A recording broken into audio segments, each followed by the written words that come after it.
From downtown, this is Tim Kitzer from NBA Jam, and you're listening to NintenDomain Podcast. Boom shakalaka! This week in NintenDomain, we have Antal and Marielle here to talk about the rare Wii, and also there was a Pokemon Presents. What's the 411 on the info about the numbers? Friggin' Portland Trailblazers.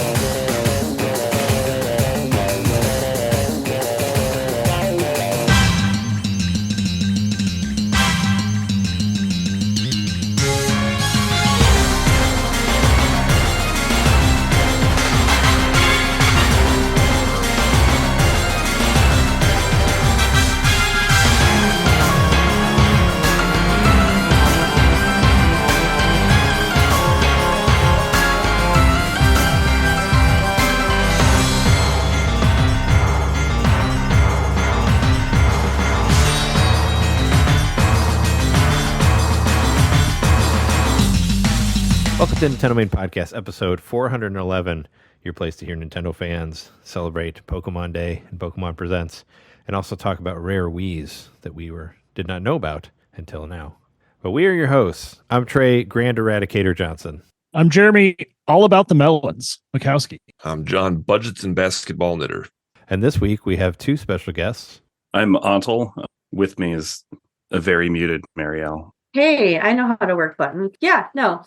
Marielle, Culture Combine is neat. Bokor is what I had put because I'm a nerd. So we'll talk about that later, I guess. How's it going? It's been a while since we talked to both of you. God, yeah. Quite a while. It has been a minute. Life has been busy. I mean, we started a publication, started a small business. Just played a lot of video games. That's what I do.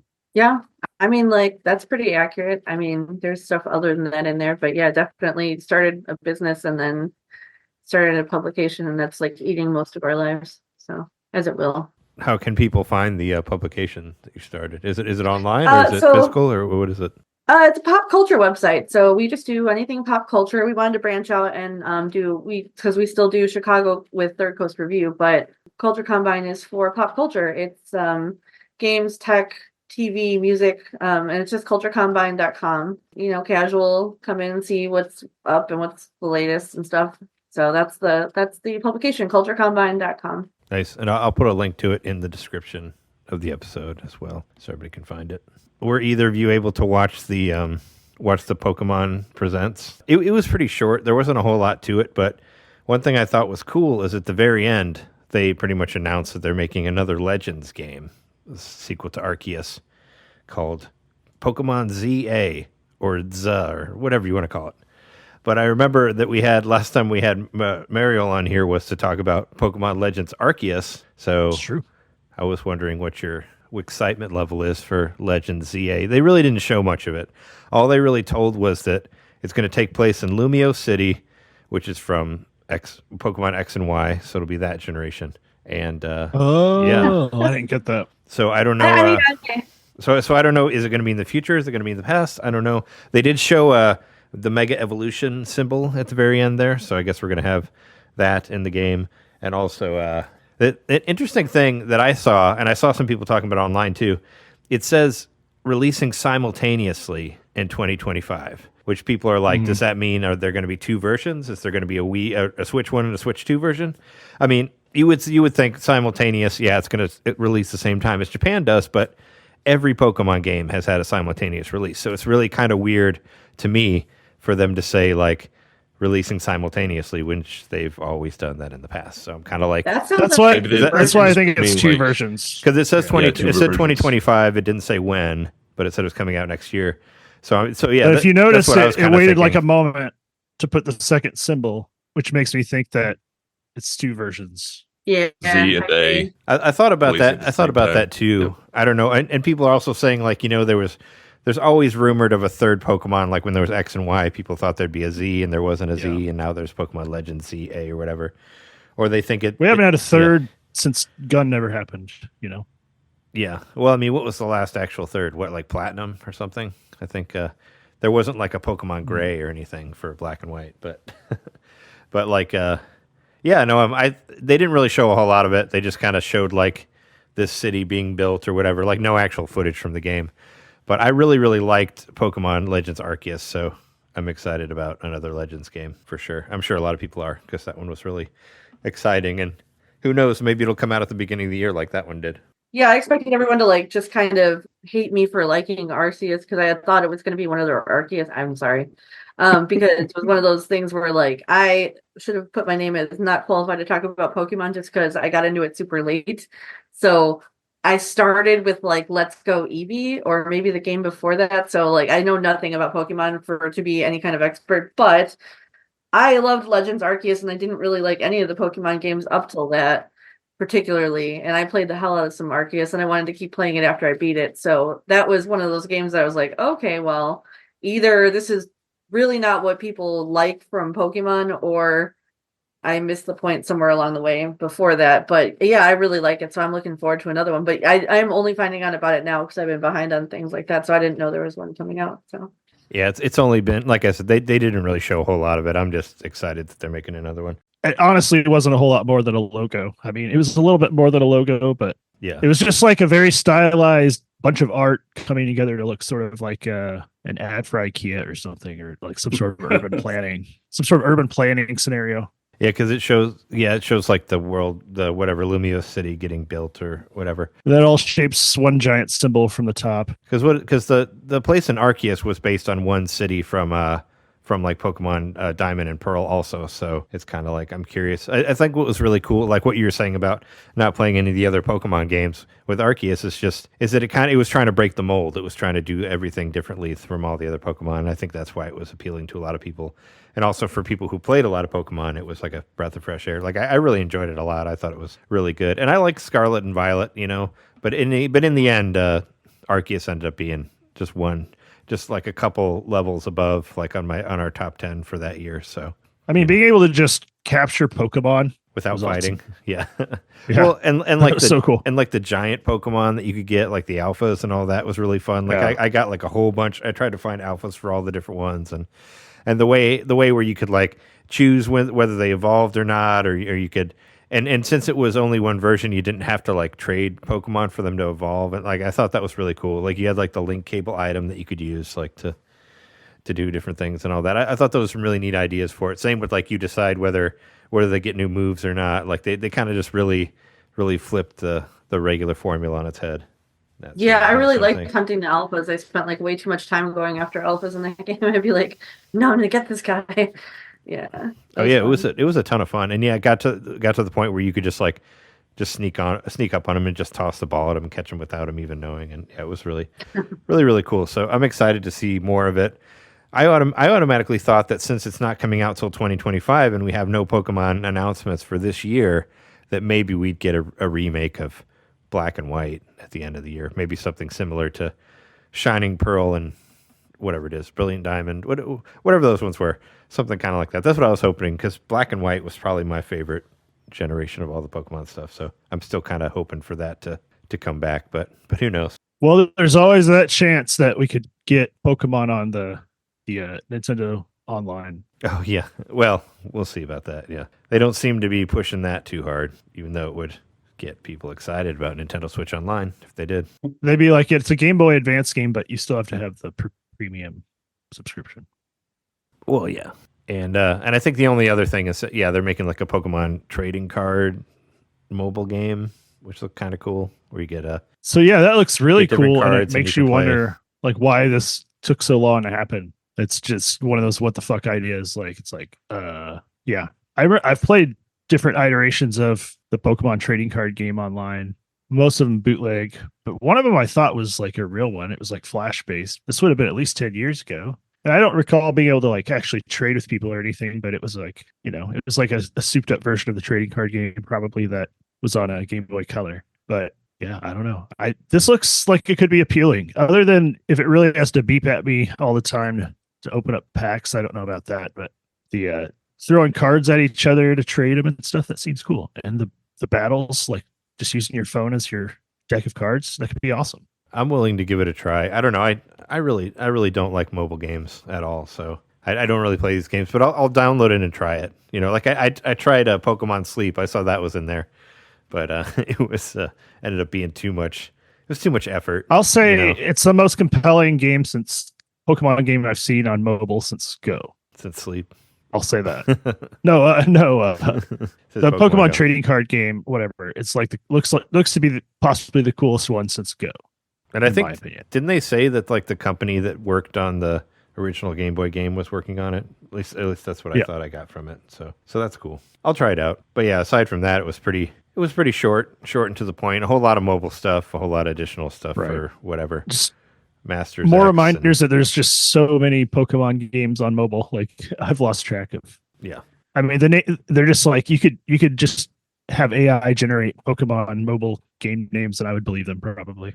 Yeah, probably right. Like Masters X? That was one. They've got Pokemon Sleep. They've got the one. Isn't there one for brushing your teeth? Pokemon Smile. Did that come out here? Yeah. I don't know if that ever actually came out. I remember seeing videos of it. I mean, there's all kinds of grooming apps we can expect in the future.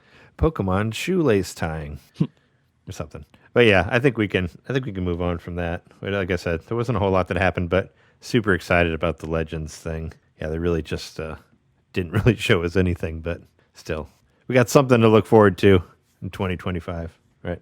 But why don't we go to the part of our show where we talk about games that we got and games that we've been playing for the week. Why don't we talk with both of you about the mysterious Wii that you sent us an email about a while back. We did read the email.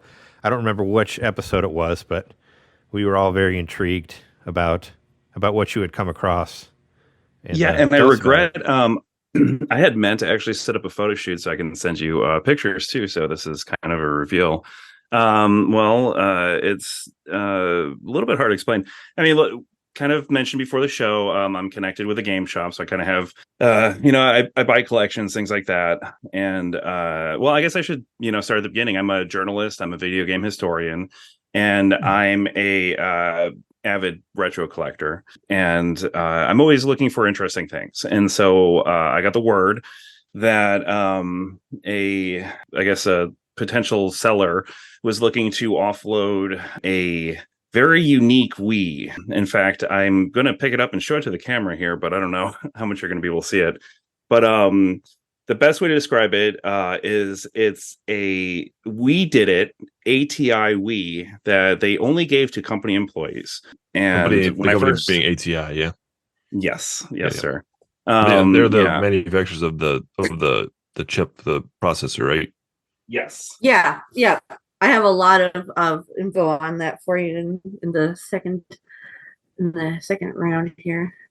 And I was going to say, it's actually kind of disappointing to look at. I was going to say, both of you feel free to chime in on your. You don't have to go like one after another or whatever, Now I knew this wouldn't show up great on camera because it's actually engraved. Yeah, it's like white on white almost.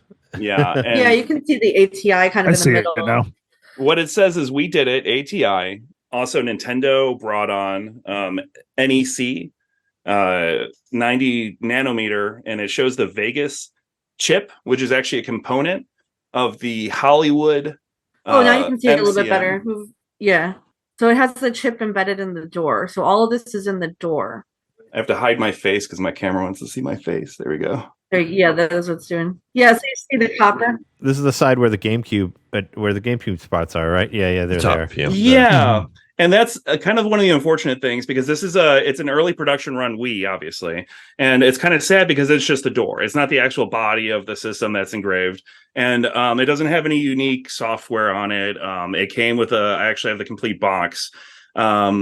And there was nothing else unique about it, except it did come with the actual original door, which was interesting because it has an extra door. But then it also has this engraved door. There was no more than we're not sure now. Marielle's going to talk more about the research here, but there's no more than 50 of these, and I think as few as 12. Yeah, 12 is the low end of it. Well, okay, there were people that said 5. We're at 5 to 50 of these from the sources that I've already talked to. Just because it wasn't a thing where they were at like a big conference. It wasn't given to like everyone who worked for ATI. It was given to a very specific team who was working on that project, which makes it not something that a lot of people would have their hands on, which is what's cool about it. But like you can see, it's not like cool looking, really. I mean, like there's a little chip embedded in it, and it's on the letters are just engraved on the door. It looks like a Wii unless you get real close to it, and you're like, what's that copper thing? But yeah, I mean, like Antal, I didn't want to like step on you, so let me know if there was stuff you still want to cover. But yeah, so it's more of a, because we're journalists, both of us, it's more of a nerd thing for me. I want to know like what's going on, how did this come to be, and like does anyone else have any accounts of it? Well, I guess the final part of the story that I want to add is that apparently the person who had purchased it didn't even know what it was. They just bought a complete in-box Wii, for themselves, pulled it out, and then discovered it was this, and then, of course, looked for somebody to purchase it. Now, I guess my ultimate goal here is to either find a home for it, if it doesn't stay in my private collection, put it inside a museum if somebody's interested, or, if there's I guess a collector that collects specifically this type, because I mean, it's a very niche type of thing. It's not a Nintendo specific thing. It's for ATI and ATI employees, which Marielle's going to talk more about. So what is that chip? You said it's a Hollywood chip. It's specifically okay. So this is where it gets into the nitty gritty. And actually, damn, hold on one second. I'm just going to look for because give me 1 second. I'm so sorry. I just need to open up a different document that I didn't have ready. So I guess Hollywood is the chip. It's a multi-chip module.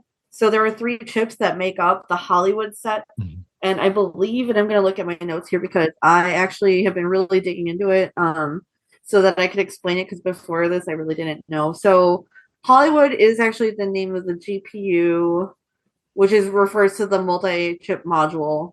Broadway is the name of the CPU specifically, and Vegas is a part of the multi-chip module that controls the I/O functions.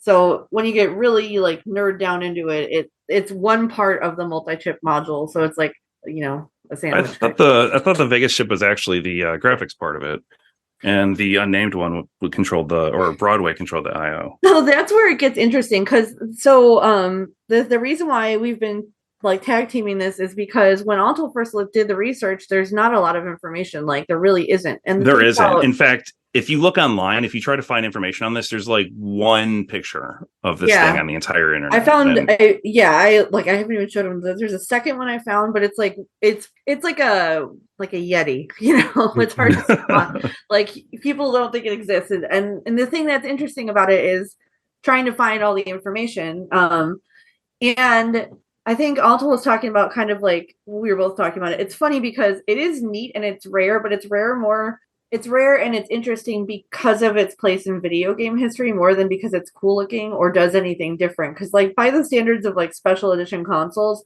it's kind of boring.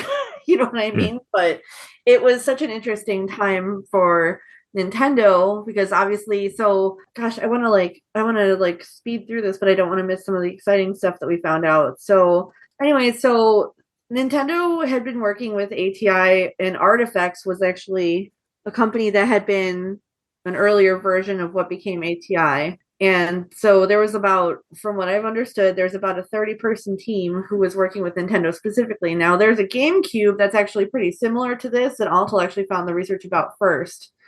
And GameCube had a whole module. If you ever look at the GameCube like serial numbers, it starts with DOL, which was short for dolphin because they called it the flipper module. And so it's a similar thing. They were working on a chip for this GameCube. So this was the next generation of it. At the time in like chip history or like computer processing, graphics processing. So then Artifacts became ATI, and ATI became AMD at the exact same time practically that this particular Wii that the Wii in general released. So yeah, and that's actually what makes it kind of hard to find some of this information because ATI, as soon as the Wii was released and the employees got these consoles, basically ATI was gone and already swallowed up in AMD. I know they were using the ATI name for a few years after that, but I think still kind of are a little bit now, but it's all AMD at this point. So what happened was actually the acquisition of ATI by AMD was announced in like May or June that year, and then in November the Wii came out. So by the time that was done, it was already over. So when people got this Wii, there was no more ATI because you know what I'm saying? Or if it was going to be, they already knew that it was going to be something different. And from what I understand now, it's just like I said, it's a very interesting time in video game history. So cut to, I started to contact people because I found a forum where there's some rare consoles where someone had one picture of it and they had seen it, who had seen it from somebody else. And so I'm working that little web to try to find the original person who posted the picture, who I believe is an employee of ATI who's living in Boston now. Because we're going like X-Files deep on it. But yeah, you've reached out to Yeah. So one of the people I reached out to, his name is Rick Bergman. This is where it actually gets kind of exciting because he used to be the senior vice president and general manager of graphics products groups at AMD. So he was kind of like a PR guy. And when I talked to him, I found his information because every time they were talking about this chip and how they had partnered with Nintendo, he was involved some. He would have like a pull quote or something like that. So I reached out to him thinking that he wasn't going to answer, but he did actually. And he gave me a ton of information. So what he told me is, and this is as far as we've gotten so far because we're in progress with this research, but at the time they were also ATI was also working with Xbox on the Xbox 360, and they had a really powerful chipset, and they were pressuring Nintendo to be like, hey, you should, maybe compete with Xbox 360 and PlayStation by like making a beefy chipset like we're doing with Xbox 360. And people were like, I don't know about that. And Nintendo, of course, stays the course, keeps the motion controls, and works on this separate thing. Well, apparently the subgroup who was in this was Artifacts, who was the company that ATI had swallowed. And what happened was, what I'm getting from the CEO is, when they came into ATI, they were already working on the chipset that would be for the GameCube and for the Wii. And they were like, we're not going to mess with you because you guys already had this project going and you have the relationship with Nintendo. So we're just going to let you do the thing that you do. And that carried on all the way through this Wii, apparently. And so those are the people that now I'm trying to get in touch with, which is a smaller group of people who would have been directly involved in the project. So he narrowed down my research pool by a lot. Because as you can imagine, AMD is bigger than ATI, is bigger than Artifacts. So that's a lot of people you got to fish through. And he drilled it down for me. So I have one or two other contacts now that I'm working on. But I'm like, that's where we're at now, is just, from what I'm gathering too, it was a small team. There wasn't very many people. And more people were working on the Xbox project. And still more people were kind of parting ways because of the acquisition. So the reason why it is cool is there really might not be very many of these. By claims on the console collector site, there's 12 that people own. But you can't, and when I went back and verified their records and their collections, I could only find 4 people who actually had one. If they're accurately claiming it, and it's a completely open forum. So people can say, I have this. There's not like they're running a check. So, and then from what I'm getting from what I'm confirming now with the CEO is, yeah, it was a small team, smaller than just ATI. It's smaller. It goes down to this Artifacts team, and there's only about 30 people there. So if it went just to that team, this is a really cool piece. And I think like one of the things that's interesting too, and the reason why the historian part of me is excited, and Antal's the one who got me started on it, is just, it's not really worth that much because it's not like pretty and it's not like flashy and it doesn't do anything different. But I think what's neat is that it was such a cool part of history for Nintendo. Like, this was before it was just about to pop out. Nintendo was going to sell just tenfold the consoles of Xbox and PlayStation, even though they were doing the wrong thing. It's a really cool point in Nintendo history. And for me, that makes it valuable, whether it's actually valuable or not. And that's why we wanted to share it with you guys, because it's weird and it's historical and it's at a really critical point in Nintendo. Like, it could have completely flopped and then we wouldn't even, but it didn't, and that's where it is. Yeah, it's definitely cool and exciting to me. Anytime something comes out that, hey, this was only for employees, whether Nintendo or one of their partners, certainly when extend that now to a console, versus just a tchotchke or whatever, like, that's definitely implicitly interesting. Also kind of seems a little bittersweet because it was like Hey, sorry about the company dissolving. Here's here's the name of that dissolved company on a Wii for you. Yeah, right. Like you remember when you worked with ATI, Yeah. but everything's changed now. Oh, sorry. Yeah. We did it, and now we're done. Yeah, it's such a weird thing. Yeah, you Here's guys a, get it. here's a Wii. Go play games. We don't need you around here anymore. I mean, they're some of the first ones to get it, I guess, because the serial number is low. We can confirm. It's yeah, there's and a lot I don't know of if you remember how hard Wii's were to get back then. So I mean, Yeah. kind of. That's pretty cool. I mean, just by itself, a low serial number. Well, also it's in great condition. You can tell it's been used. The bottom's a little bit scratched up from being moved around, but yeah, I mean it's kind of funny. You mentioned kind of bittersweet, but I mean the fact that it was sold and how it was sold is kind of sad in itself. Because the individual who actually sold it to me, like I said, they got it for like $80 complete in box, and the person who they bought it from didn't even realize what it was. They thought it was just a in box Wii, and how they got it, I can only guess. And probably relative or something, passed away, didn't know what it was, and it ended up in this person's hand, and now I have it. Like I said, I'm a historian, so I'm of the mind where I'm like, it belongs in a museum. So I mean, like that's kind of one of my goals here with it. I mean, think about one of the most famous special edition consoles or prototypes, which I mean, I'm sure everyone here is familiar with because we've talked about a lot on the show, but the Nintendo PlayStation that they were showing off for a while at conventions, all that was, I mean, all that thing could do was play Super Nintendo games, Super Famicom specifically, and CDs, audio CDs, but it didn't have any like real functionality beyond some like burnt CDs somewhere that no one knows where they are.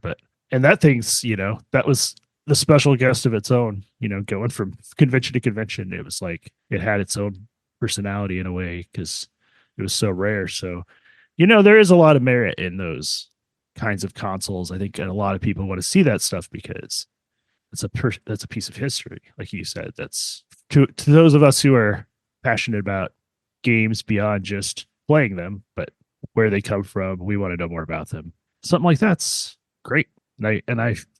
I'm honored to have it on the show. Thank you. Well, I mean, like it's fantastic. Show it off, and that's my goal is to let it be more widely known because like we said, there's only a couple pictures on the internet, and it's cool to get it out there. Yeah, and to me, it's like I don't know. I get sentimental when I do pieces like this because it's going to be a long piece because I'm going to follow it through all of our research until we figure out what's the ultimate destination. But it's like it's kind of like the ugly duckling here, but it could grow up into a really interesting swan. Like we might. I think it's going to be more about what we learn along the way. I know that sounds corny, but seriously, I think it's going to be more about talking to all these historians about the point in time and everybody taking pictures of it. Be like, look at this, it's cool. I mean, we've already met some interesting people. We've talked to some cool people about it, and we do valuations ourselves, things like that. And I've brought it to people for that, and most of the people I brought it to are like, "What is that? I've never even heard of that before." And it's super cool. They take out their phone and immediately take a picture of it. So it's really cool just, taking around and showing it off to, get people's opinions to see, if they have any information or, what they think of it and stuff like that. Yeah, all the research has been the most fun part, honestly. It's exciting to find something that, obviously like just you look at it and, it looks like a Wii, but then you look a little closer. And, now it looks, wait, that's different. That's different. So you're already like, you picked up a thread and you want to follow the thread and who knows where the thread's going to lead. So kudos to you guys for digging in and telling this story of this console that most people don't know about it, including me until pretty much now. And it's also like one of the very first Wiis, right? Like the beginning of this line of successful systems that Nintendo made. So it's like seeing the very beginning, almost like a prototype sort of thing. So what I'm wondering is there's a possibility based on the time frame, and this I haven't been able to confirm yet, but this is one of the threads I'm chasing. There is a possibility those were given to them pre-launch, and that there was a good possibility because it was done by the time that the merger was announced, and it wasn't released until November. But that doesn't mean it wasn't able to be produced in small batches and stuff like that. So and this is not a thing I can confirm with actual sources yet, so that's what I'm saying. But so huge caveat there. But there is a possibility it's a pre-release. Yeah. The serial number doesn't seem to indicate that though, so I would imagine it's going to be early release. But as I talk to people, there still is that possibility. Yeah, if you're talking books, everybody wants a first edition or whatever. This would be the new first edition then, versus the guy who went to the retail store on day one and got it. No, I got a first ever Wii. Nope. Actually, there's a whole generation before you that says, ATI on it now. Yeah, that's my ugly duckling moment, because you take out the slightly scuffed, like kind of ugly looking Wii, and you're like, no, this is the first. It's not pretty, but it's the first. I have a question about the chip that's embedded on there. So is that is that an actual yeah chip? It's an actual chip. I gotcha. It's the real thing. Yeah, that I've been able to confirm so far. It's the actual chip. It is the for real. The rumor is that those were the dead ones that were embedded in there. I was gonna say it'd be kind of cool if you got an extra one of those chips and an extra door. That would be kind of cool. Huh. Yeah. No, but yeah, that is the rumor that it is supposed to be the real chip, and from every account we've heard, it's the real chip. But yeah, I mean, I wonder if it is dead. That's interesting. I'm sure you've tried it, right? I'm sure it works. Like you plugged it in and played something on it, right? Yes, the Wii works. Yeah. Oh, you mean? All the games have an ATI watermark on them for some reason. Yeah. Well, that's kind of the saddest part. That is, there's really nothing interesting about the software inside of it. It's kind of just a mundane Wii. I'm not sure if it was wiped at some point in its life early. It's definitely. I left it as is now, but yeah, there's nothing interesting on it, sadly. I know, it's not like. Does it have like everybody votes and Mario Kart TV and all that stuff on there, like that you could download for the? Yep, it has all the old channels, and it was a very loved Wii, so it has a lot. It has pretty much every channel. It has a bunch of the eShop games. I forgot what the shop was called. The Wii Shop, I guess. Yeah. Wii Shop games and whatnot. I used to love spinning the globe around in the news app. Oh yeah, it's always interesting when you pick up a used Wii and you see like, what do they have on here? See like what sort of stuff that's one of my on the menu and all that. Yeah. Well, I process a lot of consoles, that are picked up in collections and whatnot, and literally hundreds, probably in a month. And some of the stuff that I find on them is very cool. Like I'll just like old Xboxes, especially OG Xboxes. They have people would rip their soundtracks to them and stuff. So I go through and listen to like their CDs or whatever they were listening to. It's great. It's awesome. It's like always a throwback. Yeah, it's a real good throwback. Time capsule to whatever they were doing when they were playing it. It's like you found an iPod and an Xbox. Essentially, yeah. Or in the case of one of the PS3s we found 5 actual games jammed inside the CD drive. 5. Oh yeah, well that's a completely different thing. But yes. So they had children. The first game wasn't working, so just try another one. I had a similar thing happen to me, but not 5. But I bought a used Wii and it had 2 games jammed in it. So it had like a really scratched Call of Duty in there, like on the bottom of another, and I was like, "What? Like who?" I guess that's an extra surprise. You buy it and you plug it in, and you find out there's games jammed inside of it. It's like, oh, okay. That actually happens a lot. Yes, it does. Yeah. Yep. It was scratched to shit, and it didn't work, obviously. I tried it, but yeah, it was just, the surprises you find in there. I just like to think like that, it wasn't a kid. It was like they had a pet monkey or like a parrot or something that was just adept enough to shove those discs in, but, without any sort of regret. Right, like, ooh, look at that. Well, I know the PS3 she was talking about specifically. I can't remember off the top of my head, but it had a bunch of few children's DVDs shoved in there too. So it's definitely okay. Wow. You're like, that's right. Let us know. Yes, something like Paw that. Patrol, yeah. Yes, That's right. That's what it was. It was Paw Patrol. So I was like, oh, this is probably a case of some children jammed 5 of them in there. Probably some woke child saying F the Paw Patrol. It's like, well, this one didn't work, so let's jam 2 more discs in there and see what happens. You do get free games that way when that's what you do. You just pull them right out. So you guys are looking to put this system in a museum, and when I think video game museums, probably like a lot of people, I think the Video Game History Foundation. That's the one I keep hearing of the most. Have you tried contacting them at all? Not them specifically. Before the show, I had mentioned Sean Kelly, the Vectrex guy. Actually, he is one of the founders of the. Oh my God, Marielle, help me, please. I'm going to give you the exact name because I always forget. All these history they're always museums blend similar together in my titles. head. So you're like International Video Game History Museum something. And you're just like it is. It is the National Video Game Museum. National Video Game. It's not Yep. the National Video Game History Museum, which is what I always call it. So no, it's just a National Video Game Museum. And the guy in Frisco, Texas. Yeah. And one of the founders is Sean Kelly, one of the foremost experts on the Vectrex.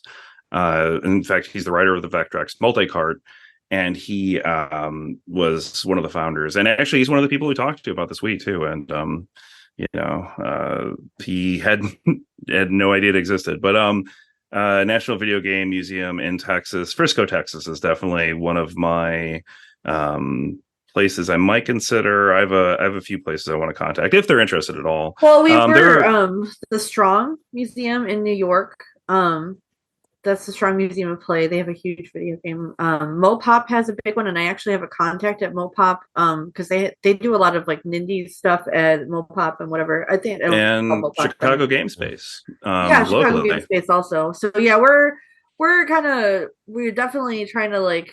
I want to get a little bit more information under us before we really, really take it far. But yeah, and actually, I just was in contact with the Video Game History Museum or Foundation for the Wii, but I don't think I had even mentioned it to Antal because it was kind of a long shot because they do a lot more of the cataloging of the software than they do the hardware. So at least right now, I mean, they do both, but they do a lot of focus on like they're doing magazines, and we have contacted them about something else. But yeah, so I was kind of looking more like Strong, the National Video Game Museum, Chicago Game Space, those places first. Yeah, and it makes sense to really get the story straight since nobody knows about this Wii. You have it in your scope to actually shape the story, to dig out the story and shape it. And so I think that makes sense to when you go to these folks who may not even though they do this for a living, history stuff, maybe they haven't heard of it. And so you can present it to them with this great story that you've already formed for them to give them the context. Yeah, that makes sense. That's kind of what I was, and I think that's kind of what Antal and I both kind of approach things with a museum slant, and that's partially because I am a big museum person, and that's where I started my journalism, was doing museum stuff,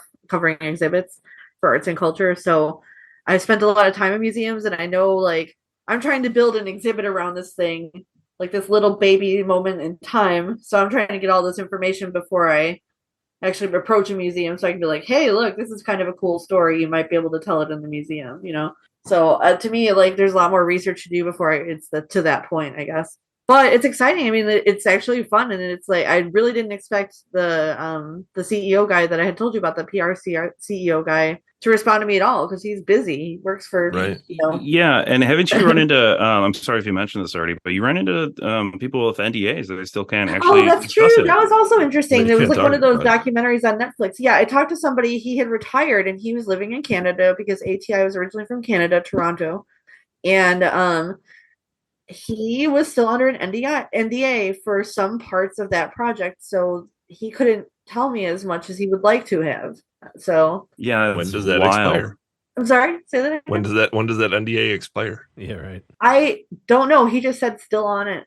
He was still on it, so I no idea. And this to me is one of those things where, like, of course it is because Nintendo, because Nintendo always seems so tight-lipped about everything forever. So it didn't surprise me, but like it did surprise me, So I wonder if you might, one of the conditions of a severance package or something. Yeah, that very well could be, and he would have been a closer match to what what Mr. Berkman had given me, which was people who actually touched the project, so to speak, more so than the people doing the marketing. So that's probably why he would have had an NDA where the CEO guy that I had spoken to, since he was just marketing, didn't have one. So that's actually a good thought. We gotta find somebody who's willing to speak anonymously at least, and like maybe distort their voice. Yeah, I was to say, finally going to use that garage somewhere. I have a thought for you. That Masky bot. I have a thought for you. Maybe you've already considered it, but this is just the kind of thing like I think folks like would really want to talk about. They have personal experience with it, and like despite NDA and all that stuff, like somebody, I think maybe anonymously, like you said, might want to chime in. And I think possibly a good way to do that would be go on LinkedIn, write a LinkedIn post, and tag everybody who you can find that worked at ATI at that stage. Just, hey, I've got this amazing Wii, and blah, blah, blah. DM me if you want to talk about it. Yeah, LinkedIn's been actually pretty crucial in the research so far. That's how I got a hold of Yeah. several of the people who are working on it. So yeah, that's a very good tip, because I hadn't really, I was pursuing it kind of backwards compared to that. And then Sean Kelly actually had said, the Vectrix guy, he had said, you maybe try using LinkedIn. And it was actually kind of, there was some really crucial links we got from there. And also Twitter, which is surprising, but yeah. So DMing people on Twitter works sometimes if they were involved in like history. That's how I've been getting at the collectors who say they own them in that collector database. So there's a lot of stories you could tell there, and there's a lot of collectors involved, and it's interesting. So I think it'll be fun when it all comes out one way or another. Now, are you gonna release it like probably as an article, right, for your website and all that? Like once you get all the info together, and then kind of go from there, like whether you want to and I would donate it to a place or whatever. Yeah, I would totally. I would want to do it. And it's kind of like in my head, it's like a long form story because it's going to be a while that we're working on it, and then maybe like a video or something too. Just show some like clips of along the way. Like, this is what we did. This is the first day we got it. And this is later on we took it to the Strong Museum and they looked at it and they were like, "That's weird." So it's. I mean, I'm not kidding. It is going to be the friends you made along the way, because we're going to meet a lot of collectors, a lot of game historians. It's going to be interesting, and like if it's not worth a lot of money, so to speak, I don't care. It's more like interesting. Sure. So Definitely. I mean, are there? I'm sure there are similar systems that we can think of that have a similar trajectory. Jeremy mentioned the Nintendo PlayStation, but I'm thinking like something a little bit more obscure than that, even, like a weird Xbox from, way back or whatever. Like, it'd be interesting to like think, what's the parallels of those stories, and how did those stories come about? And I mean, there's a PlayStation called the Gay Station, and it was a fundraiser piece, and there's only one of them ever made, and it's very rare, and it's a collector's piece now, but it was a one-off, and so there's a whole story around it. There's a whole fundraiser. There's people who were involved in the fundraiser, so it's and I know there is definitely I was trying to find a specific example so I can speak more towards it, but I know there was a similar Xbox when the original OG Xbox released. They had an employee version, and I can't remember what was different about it. I think they had the jewel on top of it. I think may have had like signatures or some sort of difference, but I can't even find pictures of that thing right now. And like, and there's similar ones out there, and they're all actually pretty cool. And again, what makes this one kind of neat is there's not even really lore about it. There's nobody talking about it on the internet or anywhere. So it's kind of cool. Yeah, the only like X file we've run into besides that is the Jammer Lammy arcade that exists, but nobody really knows about, apparently. Oh wow, yeah, I didn't know that existed. I did hear about that. I wish that game was accessible. I miss it so much, but I don't own it. Parappa turned out to be one of my favorite games ever. Yeah, I still pull out my PlayStation and play that one. So it was so much better than Parappa. I don't care what anyone says. Oh, I don't know. I love Parappa. It was good. It was good, but I just liked Jammer better. I think because it has a basically totally different mood. It basically also has a whole Parappa game in it. Yes, it does. Yeah, so that's true too. Yeah, I was just working on a thing last week, and they thought one of the crew members, they thought he looked like Parappa, and I was like, have you ever heard of Jammer Lammy? And like nobody heard of it.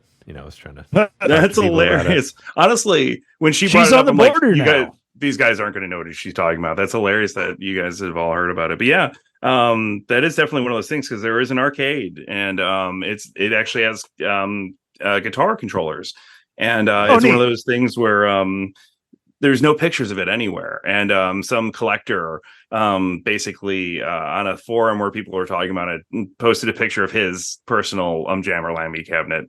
No context whatsoever, just a picture. I think more information came out since then, but it was just one of those like. Now picture me sweaty 3 hours later Googling this thing and going on every Reddit thread that's ever mentioned it, and finding out that apparently there's like 7 of them that were ever made, and they were all released in Japan, so nobody knows how the hell this guy showed up in New York City with one. but he has one, and he just came onto Reddit one time to post the picture of it, and that's his mic drop, and he left, and nobody ever heard from him again. That's literally how it works. He just was like, "Look, you mean this one that's never been seen before?" And That's then like some collectors live for, you know. It's like a victimless cold case. Yeah, I love those. I love those. Those are fun to pursue. But yeah. This one I think I can get more information on though, because that's going to take for a while. Nice. Well, yeah, definitely. Thanks for showing it to us and all that. And yeah, I didn't know it existed before this. And yeah, it's a really cool way to look kind of behind the scenes of the origins of the Wii and all that. Like, yeah, it makes you think like how many times what other systems have done that. Like give little like ones to the people that worked on it and all that. Super cool. Very very cool collector's item. If anyone out there worked at ATI around 2006 or so, please contact. Yes, please. Yeah, so say please. Anyone you want to? Thank you. I mean, who even knows? Yeah, someone might be listening. Let us know. And like I said, I am going to send you guys. We're going to do a photo shoot of it, and a proper photo shoot, and send you pictures. So you'll have some high-res pictures of it. Cool. Yeah, throw that in the thumbnail. Yeah. Well, did you have anything else you wanted to say about it, or should we move on? No, I think we're good. I don't want to. That's pretty much it. I mean, like for now. Maybe we'll update you later with information. Yeah, it's definitely a developing story. Definitely, yeah, super cool. What do you think is a timeline for when the story will be out, or are you just kind of playing it by ear? Before the end of the year, probably months. I'm gonna say months because I want to take it to strong, and I want to. Yeah, so it involves travel. Yeah, follow the Miyamoto rules of releasing a game. When the article is ready, a bad article is bad forever. He never said that. An anticipated article. Yeah. I mean, I was gonna say you could take it to like a Midwest Gaming Classic or something like that and show it around there, like that'd be very cool. Actually, that's not a bad idea. It's just right around the corner, so a couple months away. Always take it there. Show it to the Nintendo PlayStation guy that I'm sure will be there. Also, he's gone. He passed away. Oh, well, I mean, whoever the new Nintendo PlayStation guy is what I mean. Whoever acquired it. I think it's a company. It's a company? Oh. Or it's it's like a CEO or like it's the guy who the Oculus guy who founded Oculus. He owns not Carmack, but one of the other guys, yeah. Yep. Oh, is it Palmer Lucky? Palmer Lucky, that's right. Interesting. Is there any games that you've been playing aside from your research? Anything that you've been playing that you want to talk about on here? That's what I do. I play games. I mean, I don't think I can. I have a few things under embargo. Man, what have I been playing this on? Helldivers. I've been playing a lot of Helldivers too. Oh yeah, I heard that was about that for the I heard first that time. Was good. I had a horrible first impression of it, and then went back to it, and it's the Starship Troopers game that we deserved, because there is a Starship Troopers game, and it does not have the Paul Verhoeven type attitude that Helldivers 2 manages. It has it's really good presentation, I should say. So it's like the propaganda part of the movie that or the part of the book that was made into the movie. It doesn't have like the satire and all that of the in the comparison of I've heard people bring that up a lot, that movie versus our current state of affairs or whatever. But no, it looked pretty fun. Yeah, it's very fun. I've been playing mostly solo. I'm trying to get Marielle to get into it, but our group, because we're always playing Deep Rock and Darktide, Warhammer 40,000 Darktide is. We've been playing that for a year, and we're still obsessed with it. I can't get over it. I love it. It's so good. I have so much fun with Darktide. Coming for Switch soon. Is it? Sorry? Darktide? Yeah, really? Yeah, we mentioned it last week. Did we? I don't remember Darktide. I haven't heard of it before. Yeah, I put it on my bingo board because it's on the Switch website. Oh, that's interesting. I missed that somehow. Yeah, I remembered you talking about Deep Rock Galactic before, and I know you stream it, or you have streamed it in the past on Twitch. Yeah, definitely. We've been playing since the beginning of that game. And actually, they just released Deep Rock Galactic Survivor, which I have not played, but Antal has played. Oh yeah, I've been playing that a lot lately too. It's like a Vampire Survivor type game, just with Deep Rock Galactic flavor. It's fun. Something I can play in my Steam Deck when I'm out of Switch games to play. And there was more Escape Room Simulator DLCs, so we just did that actually because we've been doing that with a different group of people. And so yeah, I love that game, and I love the community content, and the new Magic DLC is been pretty good. I think we have one more level left though, don't we? I think. Yes. So that has been. I love Escape Room Simulator. I really do. It's a lot of fun. It's actually just the Escape Simulator, and I thought it was Oh on my gosh! Why do I always say that wrong every time? Switch, but I guess it's not, which is too bad. There is some escape room games on there, but I don't know Right. which ones they are. Oh yeah, this one it's really special because I've played a bunch of them, and a lot of them are kind of like shovelware type games.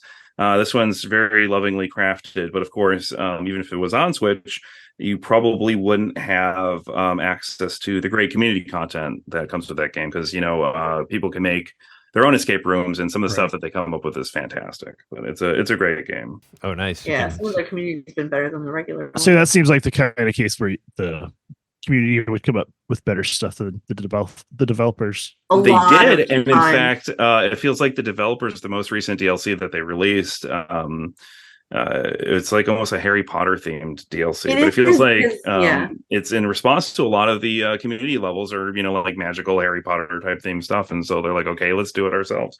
And, and it's definitely good. Like community influence. He's right, because like when it first released, all the community rooms were like Harry Potter themed, like low key. They would just take all the assets from the game and make them as Harry Potter as possible, and then make an escape room and name it something Harry Potter, Gryffindor, something.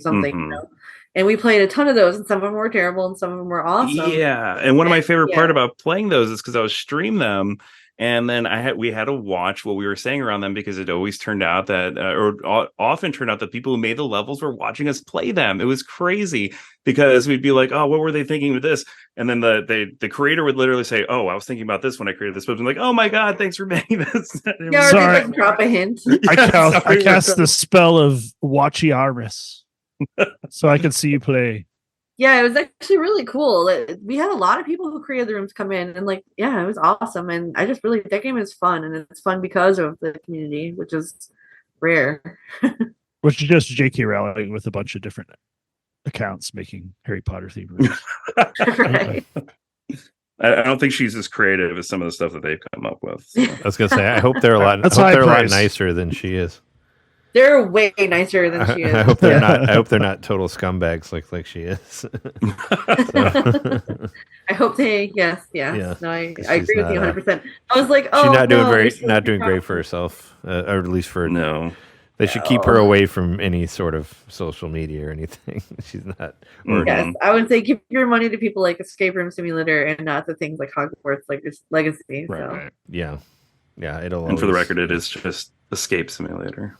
Oh, okay. It's Escape Simulator. I'm so sorry. Every time. It's because there are so many games we get keys for. I have to say, because there is an Escape Room Simulator, so I don't want to confuse them. No, that's a bad one. You don't want to do that. Yeah, I feel like I see a lot of them on the Wii on the Wii whatever, not Wii, on the Switch eShop, and it's hard to tell. I mean, I know this one isn't on there, but there's a lot of shovelware kind of ones too, where it's like here's another. Yeah, and a lot of them are bad, and this one's actually a really good one. It's too bad it really isn't on the Switch. Yeah. Yeah, I know. That does suck. I feel like it should be able to run, although it is glitchy sometimes on its own, but it's been getting better. It's got to be a lot of if then kind of like. People are gonna mess that up eventually if they're like or like stupid stuff would happen in community rooms, like you would drop an object and it would vanish or something. Oh yeah, putting stuff on the floor was like a no, but it's fine now. Yeah, like it definitely seems like that things have improved. But I mean, do you know how easy it is to break a real escape room? I mean, I've seen it happen. That's true. That's true. Yeah, depends on how strong the walls are, right? bust right. Depends on how dumb the people doing the puzzle with you are. Yeah. If they resort to brute force, they go King Kong mode. I mean, I don't get it. Just punch through the wall. I'm sure something like that. Something like that I've seen once. I'm sure all the stuff on this game is much cheaper than actually going to a real one too. So you can do a lot more with. Oh god, yeah, definitely. So well. If you don't have anything else to say, do you want to take a quick break and then we can come back and talk about what we've been playing, and then we'll talk about news great. And.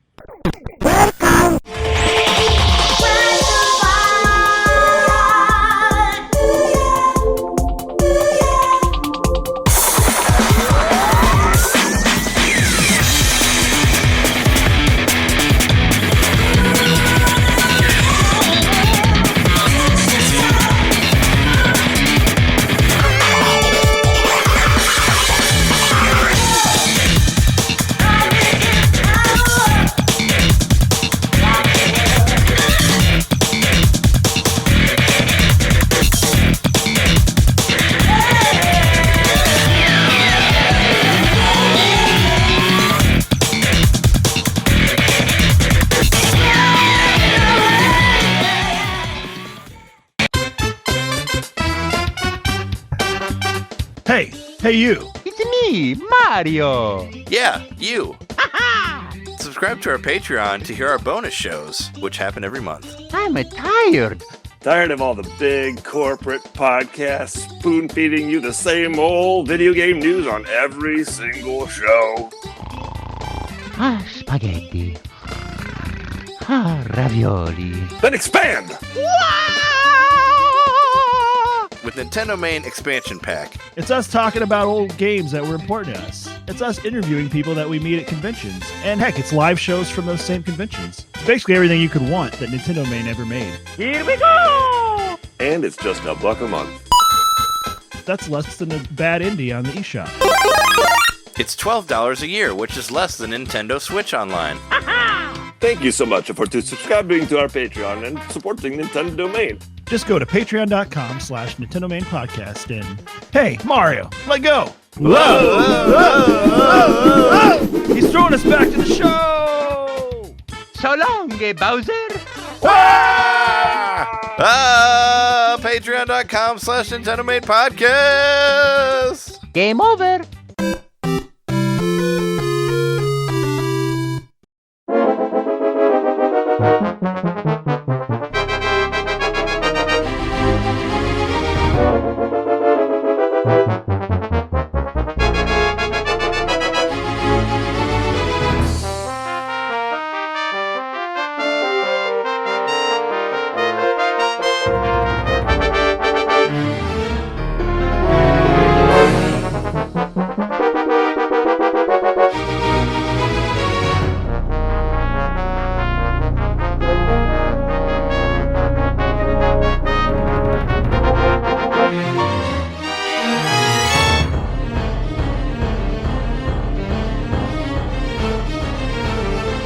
All right, so we're back from the break, and when we talk about some of the other stuff that we've been playing, John, do you wanna go next?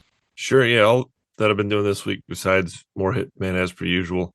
I've mentioned before on the show that like whenever I'm doing like serious work, intense work, whatever, I like to use the arcade 1-ups as a break, especially NBA Jam. And so I was doing my budgets this week. I was like redoing from the ground up how I do my budgets, and so there's like a lot of like intense thinking and like I need to take a lot of breaks. So yeah, NBA Jam to the rescue. I've made a lot of progress. I already beat Hang Time a long time ago, but as I was doing my budget and taking breaks, I'm like, you know what, I'm actually almost all the way to beating NBA Jam. So let me be a little bit more serious about this. And I'm currently 4 teams away, except for toward the end of NBA Jam, the difficulty just like ramps up really hard. To like, if you're playing, normally like at the beginning, maybe you probably, if you're any good, you're probably going to beat the, team after team, and then maybe midway through you like start to get challenged to where you lose 2 or 3 times to a team before you beat them. And now it's at a point where like I'm having to play each team 6 or 7 or 8 times before I actually beat them. And it's right now it's the fucking Trailblazers. They're kicking my ass. I don't know how many times I've played them now, but I can tell now. If I've been playing it so much, I can tell when the rubber band AI kicks in. And it's like, oh, you're getting too far ahead. And then all of a sudden, like Clyde Drexler just darts across the court and swipes the ball from you for like this. There's nothing I can do. No amount of maneuvering, whatever, is gonna make it so that he doesn't get the ball. It's just that's what the game has decided is going to happen. And then they blast forward another 8-9 points and win the game, including twice in the last 2 days where they won by a fucking last minute 3-point shot. Come on. So it often just gets to the point where I have to step away from the game and go lay down on the couch and chill out for a minute. Is this less stressful than the budget? I know. Not seem like it. It's sort of counter to how I've been using the game. So you need like a claw machine to play when you're like step away from the jam. So you just try to get some like beanie bags or something. Yep, something stupid simple. Yep. So when you say like you beat it, it's pretty much like the finals and stuff, right? Like you got to go through and win whatever that trophy is that the NBA teams get. I don't know what it's called. Whatever you get when you win the thing. Yeah, not there's like a branch or whatever tournament, etc. It's just like the teams become so hard at the end, so where I'm having to play each team a couple of different like 6 or 7 times before I actually beat them. So it's still I feel it's like fair. It doesn't often feel cheaty. I'm being hyperbolic a bit. I think it's still a fair challenge. It's still fun, but it is like, come on, just let me beat this freaking team. Can you like save state or something in there, like before each game? You can't save state on them, no. Or you like there's like passwords and stuff, right, in there? Well, you save your initials. You'll go back and you play the last team that you were playing. Damn, maybe that's it for me this week. You should put in your budget. You should budget into your budget that Pentiment game, because the more and more I see about the game, it sounds like something that you would like a lot, John. Oh, I know it's something I would like. Yeah, I want to get that. It's like a side-scrolling point-and-click murder mystery. I've heard people compare it to like Jeffrey Chaucer, Professor Layton, or something. I've heard people compare it to Oberdin, like that sort of thing. Like it's like I've heard it was like Oberdin. I kind of sort of got that idea from the stylistic. Yeah, especially Jeffrey Chaucer-esque, like and all the especially like in all the details and stuff. And I guess there's different ways to play it and all that. And I don't know. It seems because aren't you literally? Like isn't the main character like he's not a scribe? He's an illustrator for scribes, right? I don't know. I've only watched reviews of it. Illuminator. Illuminator. That's what he's called. Okay. So like like someone that travels around and illustrates the scribes. That'd be a fun job. Play Lost Words Beyond the Page, because that's a little bit. I did not. I remember hearing about it, but I didn't play it. It's on Switch, right? And I know I saw that in an indie direct or something. It's Terry Pratchett's daughter who wrote it, and it's cool. Interesting. It's a really interesting game. And so is it like Discworld-esque, or is it just like? Do you just think like because of since they were like Terry Pratchett's daughter, they just have an interesting mind or whatever? It's kind of it's kind of a tribute to her dad and the stories he would tell and the power of the written word and stories to reach people. So without spoiling too much of there's some really neat mechanics in it, and it kind of lets the story live in a different way. So it's really interesting. That's the reason why I bring it up when you're bringing up what we're doing and stuff like that. Because I do I cover Ludonarracon every year, so I get a lot of narrative games that I review. And so what con do you cover? Ludonarracon. It's every May, and they just do narrative games. It's online only. Yeah, it's online only. It only started a couple of years ago, but I've been covering it for Third Coast and for other places since it started. I didn't know there was a con for narrative games. That's interesting. Yeah, it's very interesting. You can play all the demos and stuff, and it's a lot of fun. And since Nintendo's so indie based, it always has a lot of stuff that's on Switch or only on Switch or is affiliated with Nindies and stuff like that. So I just like the thought of a lot of people being all together that are into like good narratives and games. Like that's got to be a very interesting group of fans. Yeah, I mean the panels are super interesting. You would really like it. Probably. Literary people. It is. It's a lot of people talking about what makes a story good, like how mechanics marry with story. It's actually very like, I mean, like I haven't really been any online con like it. The panels are very interesting for that reason. So nice. Yeah, definitely. Is there anything else you want to say, John, or do you need to bounce out? No, that's it for me. I got to get going. Later, guys. Later. Well, I guess I could go next. I actually pre-ordered a physical game, which I don't ever do. Wow. But physical games. I pre-ordered Ys 10 because you can pre-order it from Amazon. And the only reason I ordered it is the deluxe edition is the same price as the regular game. So you can get like the soundtrack and the art book and all that stuff for that's pretty cool. For $60, where most deluxe editions are like so if you're buying it on if you're preloading it, you're going to spend the same price. Like you might. Yeah, exactly. And since there's no release date for it, they don't charge me for it. They won't charge me until it ships, obviously. So it's kind of just pre-ordered. I don't know. I was just like, oh, this is it's only like a gift for your future self. Yeah. Yeah, it's like, oh, I didn't pay for it, so it's not a gift because I won't get charged until it actually has a release date. But yeah, it was just I don't know. I always felt like I wanted to get the Ys 8 and 9 physical versions because I feel like they'll be maybe rare later in life. I still have Ys 8 sitting on my PS5. I have the game. I just haven't played it yet. Oh yeah, well, should play it. It's got a banger soundtrack. I do actually want to play the original the Ys that's coming out on the Switch. Or is it out now? I don't know. The one that's only in Japanese that I can't figure out how to play. I talked about it Oh, last never week. mind. I forgot it was only Japanese. Yeah, Dang it. Ys 1 is on Switch. For some reason, the Egg console games are all in Japanese, so it's difficult. I actually did try playing it more, and I just got my ass kicked. I just kept getting game over and game over. So aside from not being able to read any of the dialogue in it, it's also really hard. So I was not able to get very far. But That I makes did. sense, though. But I figured out how to buy a sword and a shield, but that didn't help me. I still got my ass kicked in the overworld. But yeah, I pre-ordered that.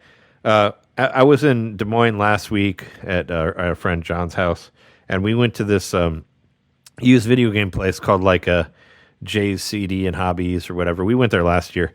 They got a bunch of toys and video games and movies and stuff like that. And I ended up I bought Tomb Raider for Game Boy Color. So whoever Jeremy had mentioned there's actually because I've been playing the Tomb Raider remastered game on Switch and I've really been enjoying it a lot. So I was just kind of like, how many Tomb Raider games are there? And there's actually a lot more Tomb Raider games on Nintendo that you would think. So I was just like, if I see any Nintendo Tomb Raiders, I'll buy them. And the only one I found was Game Boy Color Tomb Raider. So that's what I got. That was probably the first one, though. Well, there's the first Tomb Raider on a Nintendo console, right? Possibly, because I know there's Tomb Raiders on GameCube. There's Tomb Raiders on Wii. There's a lot more than you think. There's Game Boy Color. There's Game Boy Advance Tomb Raiders. So there was a bunch. But of unless it was on the N64, it's got to be Game Boy Color first. Yeah. Because like, what is it like? I think Tomb Raider Underground even is on GameCube, which is like number. Oh yeah, I 5 played that or something one. like that. I like that one. Well, I played it on PS3 because it was on free on PlayStation Plus a long time ago. I was kidding. There's really a Tomb Raider Underground. That's actually a game. Not Underground. I think Underworld. Something like that. It's under something. I thought you were talking about Tony Hawk Underground. No. Did you actually play your Game Boy Color Tomb Raider yet? I did. Yeah. I did. Well, I tried. It's a lot like Prince of Persia, right? Exactly. Exactly. Yeah. It's very much like. Cool. It's very much like the original Prince of Persia, which I've heard people compare the original Tomb Raider games on PlayStation 1 to Prince of Persia, and I totally see that. It's very precise, and I've been loving the remaster of it. But as I've said before on the show, it takes a lot of patience. Like if you don't have patience for the way the game is, you're not going to like it. But if you do, it can be a lot of fun.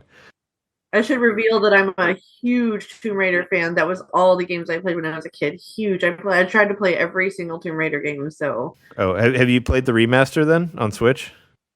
So I have not got to the remaster on Switch, and I did not get the one that Antal just got one that he was reviewing. So I am behind. That was the remaster. I was going to say the remaster came out a few weeks ago, and I recommend playing it with the original controls. Like I don't think that the modern controls work that well for just with the way the game is designed. But if you like context, right? Well, it's so weird because I just played through the original Tomb Raider randomly a few months ago, and playing with the modern controls is just very off. And it's weird, yeah. Tomb Raider, the whole game is designed around the tank controls. Like it's very grid based, and you need to be able to like run a certain amount of times before you can jump, and all the puzzles are based around that. So like playing it in modern control doesn't make sense. But if you can like wrap your mind around like the tank based controls and all that, like it's fun as hell. Like if you can, like I said, if you can put up with that, like I say, you need to have patience for Tomb Raider. But if you have the patience, I think it's really fun. And just being able Trey is well known on the podcast is loving their tank controls and like going all the way back to Vaccine and well, I do. Resident Evil. Also. What was that samurai game that you really liked though? That was like all tank controls. You know what I'm talking about. You're talking about Onimusha. Yeah, Onimusha. Well, yeah, I'd never played that before, but I played on Switch and I had a good time with it. But That was all tank, right? I think sort of, yeah. I got it, yeah. I don't remember. It's been a while since I played it, but it was cool. But I just, I've never really played the Tomb Raider games, and it was kind of, I don't know. I really like how you could switch between the new graphics and the old graphics in it. That's part of what I want to see. And there's a big difference a lot of times. You'll get to like I mentioned last week. There's like the Lost World where all of a sudden there's dinosaurs here and you have to fight a giant T-Rex for whatever reason. They never explain it. But in the original version, it was just all dark and the sky was just all black. But in the new version, they added like mountains in the background and like all these clouds and and it looks like completely different. Like same with this, you go to like this pyramid area and yeah, the original one is just all darkness in the sky, but now there's like stars and they gave all this background to it that wasn't there. So there's like a big difference between the two of them. But yeah, I like when games do that most of the time. I mean, like some people are like, it's kind of gimmicky. I'm like, I don't think it's gimmicky. I think it's interesting. I think it's I think it's great. I don't know if you heard about this too. It's interesting too because there's a big difference in the Epic Game Store version of the Tomb Raider Remastered than the rest of any of the other ones. Even the Steam version is different. I guess the Epic Game Store version, there's different like skyboxes and I'd have to look it up. There's like a ton of random differences. I guess there's like a weird a water glitch, I guess, that doesn't exist in the Epic Game Store version. Like it almost has like a newer, better version than the rest of the release versions, where it's very strange. Do you think it's like based off PC stuff that might have been patched over time, and then? I'm not sure because I played the Steam version. I guess the Steam version doesn't have the stuff that the Epic Game Store version stuff does. So that is odd, though. Yeah, it's very weird. It's almost like they have different snapshots or something like. Yeah, exactly. Yeah. But the weirdly enough, playing the Game Boy Color one, like just because I just booted up always, just to make sure that it works, and it booted up easy, like real easy. But yeah, it totally feels like the 3D one, but in 2D. It does the same thing where you got to kind of like hold the button to run, and you got to hit a button to climb up a thing, or you got to jump and put your hands out and climb up like you would on the original PlayStation 1 one. So it does really feel like you're saying, it does feel like the original Prince of Persia, but Tomb Raider very much feels like a 3D Prince of Persia, like that, old school original Prince of Persia. Yeah, you're totally right. You're totally right. I never put that together, and I think that's what one of the things I really, because I loved Prince of Persia when I was a kid. I don't think I ever beat it when I was younger though, because the timer really was what got me.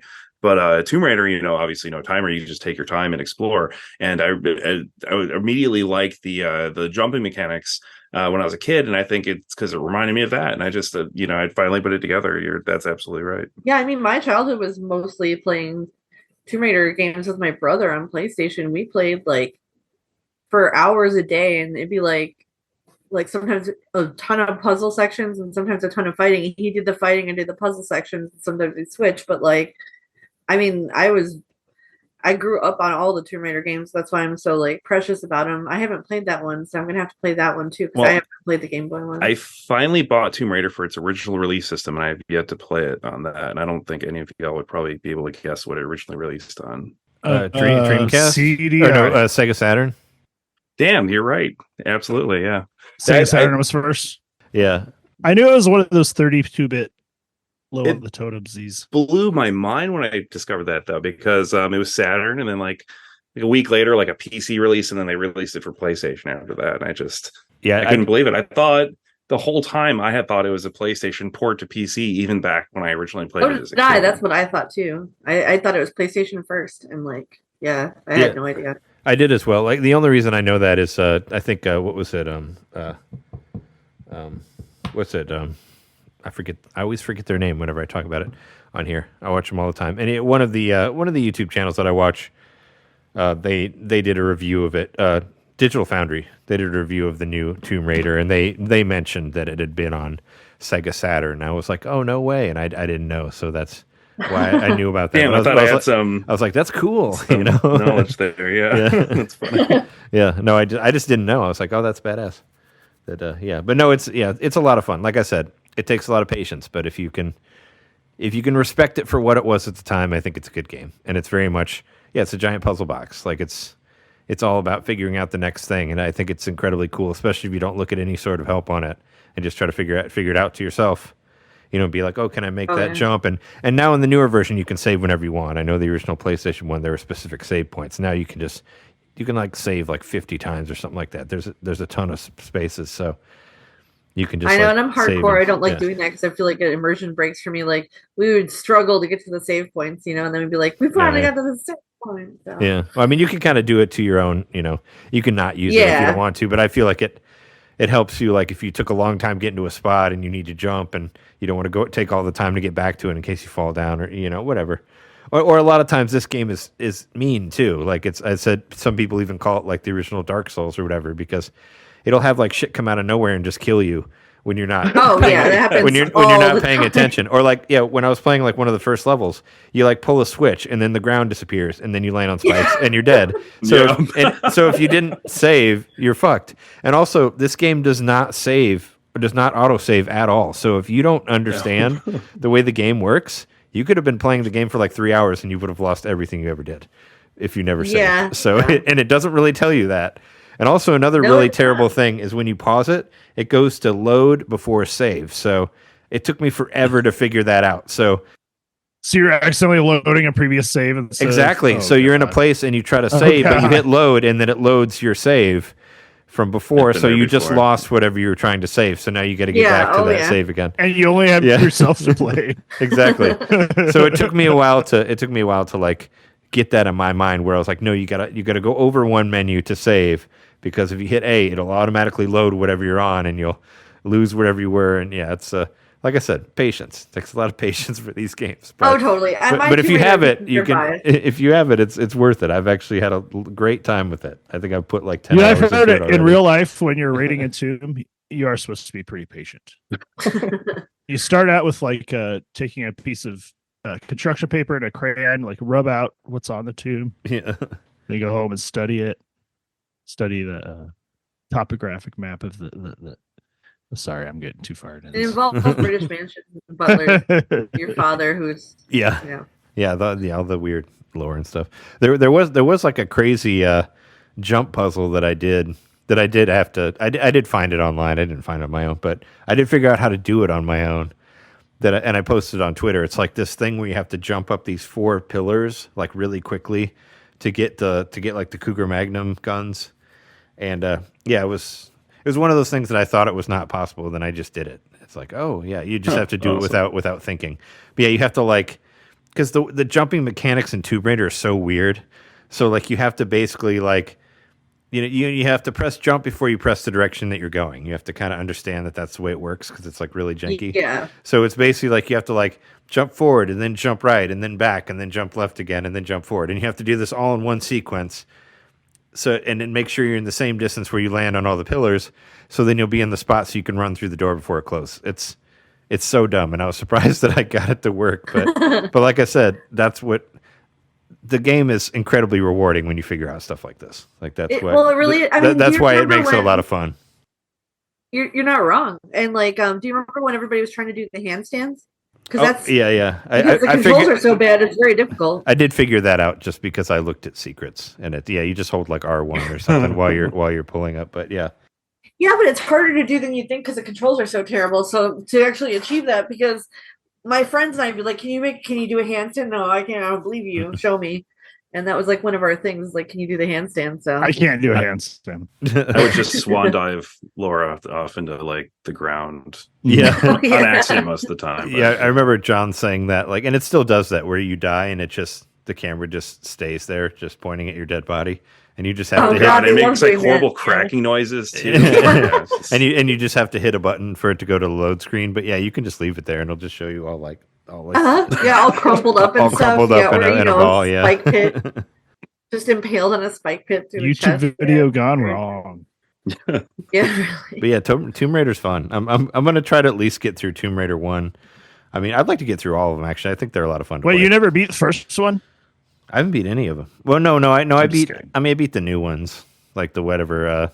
The ones that are more like Uncharted or the more actiony ones. Like I played the first one of those and I beat that. So did I. The one that was just called Tomb Raider, like that came out in 2012 or something like that. It was like way later. The one where she's like going through the water and there's all the dead bodies. Yeah, the one that's like has like the really gross deaths. She keeps like impaling her arms through. Yeah, where she gets like spikes as she's her going. neck like stuck on a whatever. Yeah. Yeah, yep, that was because Conan did that one video of all his terrible deaths. Because there was like it was like Tomb Raider and Rise of the Tomb Raider, Shadow of the Tomb Raider, or something like that. It was that version of Tomb Raiders. I beat one of those. Yeah, I think it was one of the first beat. Terrible Gamer episodes among the Yeah, first. it was. It was one of the first Terrible Gamer episodes. And I played Underworld also. I didn't beat it, but I got pretty far in it. I think that was the first Tomb Raider I played that I liked. But when the PlayStation ones came out, I mean, I had a 64, and I just didn't have the patience for Tomb Raider when I was like a teenager. Fair. So That's totally fair. So it was one of those things where I'm just like, I'm just bored with this game. I need something that's more fast paced. But now that I'm old, I think it's fun. You like a good 3D puzzler. Yeah, now that I'm old, I can play a game like this that takes forever and get joy. You also get joy like out of games it. that kind of punish you in their controls. I don't know why you're like that, but you do. Well, I mean, if you understand it, it makes sense. Right, yes. Speaking of games that punish you, there's a game that both of us have been playing still, Jeremy, from the Nintendo Direct of last week. I actually hadn't played it much when we talked last week, but I played it a lot now, and that's a Pocket Card Jockey. That game is a lot of fun. At first I was kind of a little like still fun. I was still kind of a little mad that it's like, you know, it's obviously a mobile game, and you can tell like the controls are just like point to a thing you could tap or whatever. You know, that was kind of annoying, but it's easily as addicting. Like I got to the point like I took one horse all the way. Once you get to like 4 years, you have to retire your horse, you know, and I did that with the first horse you get. But then I started racing with a Catnip Dasher, and I was just boom, boom, boom, like winning. And then I got to this really long race where I fucked up like one whole thing, and my horse went crazy and just started running. I don't know if you've ever had that where their eyes get all squirrely. No, I don't think I've gotten that far yet. Yeah, if you really fuck up one of the solitaires where you have like way too many cards left or something like that, your horses will like, because you know your horse mood will change depending on how quickly you get through the solitaire or whatever. If you really fuck it up, your horse will get like mad and it'll do like the swirly eyes, and it'll just start running, and it'll basically use all of its energy. It'll go all the way up front, but then it'll have no energy for the final stretch. So you just have to watch everybody pass you because you'll run out of all of your energy. And that's what happened to me, and it sucked because I'd won all these matches, and I was gonna lose miserably on this one, and I tried to like close it and quit and come back, and it saves everything. So it's like, hey, you're still in this part of the race, and I'm like, okay, fine. And then it showed me still losing, and I'm like, all right, let's go back. And then it's like, hey, do you want to start where you were? And I was like, no. And they're like, well, if you say no, you automatically lose anyway. So I'm like, okay, I still fine, don't completely whatever. understand the zones. Like I know they're important to it, but I did actually look online a little bit because I played a lot of the 3DS one, but I don't think I really fully understand it, and I think I still don't really fully understand it. But I would lose a lot. But I was just like, all right, well, what do people say is the strategy for these games? What they say is, you know, it's best to stay in Comfort Zone 3. That's the highest one, you know, the like red version, because you get the most the most heart points while you're there. And I guess it doesn't matter, because originally I thought it was all about like finishing the solitaire, but it's not really, because if you want to do that, stay in like number one, but number one won't give you as much points, so you won't have as much stamina towards the end or whatever. So your solitaire games get harder? Like they do. Which stamina when you're in? Well, they're harder for 3, but I think it's still better to be in 3 because I think you get more enthusiasm. But I try to stay in 3 and as close to the turn as you can, so you don't get the negative effects on the turns. And that's what I've done. And most importantly, actually, is when it says final turn, make sure you move yourself to a position where you're not behind other racers, so then you can just kind of like get past them in the very final stretch. Into them, yeah. And that doesn't matter whether you're in Comfort Zone 3 or 2 or 1 or whatever. And of course, try to get the boost if you can see them, the blue ones, because those really help too. Because even if you have people in front of you and you can boost right past them. They'll automatically get out of your way if you have the boost power. Have either of you played Pocket Card Jockey, or does it sound familiar to you at all? I did on 3DS forever ago. I literally looked it up where you talking about it because I was like, oh my god, this sounds like an old 3DS game, and I didn't realize they re-released it. Yeah, it was because ever since they closed the 3DS shop, right? It became you wouldn't be able to get it now. You know, it kind of became obsolete. Well, then yeah. So, but then except it was for Apple Arcade, I think. Has it. there was a sequel called Pocket Card Jockey Ride on Apple Arcade, and now it's on Switch. And they just released it last week for $15. But yeah, it's a weird, quirky. It's I say horse racing by way of solitaire. Is basically how it is. Speed solitaire, mind you. Like you have to be very fast about it. But once you kind of get it into your mind how to do it, like it can be really, really addictive. And you still can't. That sounds really addictive. And you still can't pause the game. You still cannot pause it. You couldn't pause it on 3DS. You can't pause it on Switch. I've tried hitting the pause button a whole bunch of times. So even if you go to like even the home menu, like doesn't pause it. I didn't try that because in the 3DS one, if you closed it, you automatically lost. So I don't know if it did. We should try the home menu on a low, or maybe I will on a low. So I didn't want to lose. Race. Well, I was afraid that sometimes like on PlayStation when you hit the home button, the game keeps going. But on most Nintendo, ones, it does. But most Nintendo games, if you hit the home button, it'll pause. But sometimes it won't. But most of the time it will. But in PlayStation, it won't. I figured it was the same thing. You hit the home button and the race keeps going. You're just not there. So who knows what happens? But no, it's you turn it into a bottle of glue.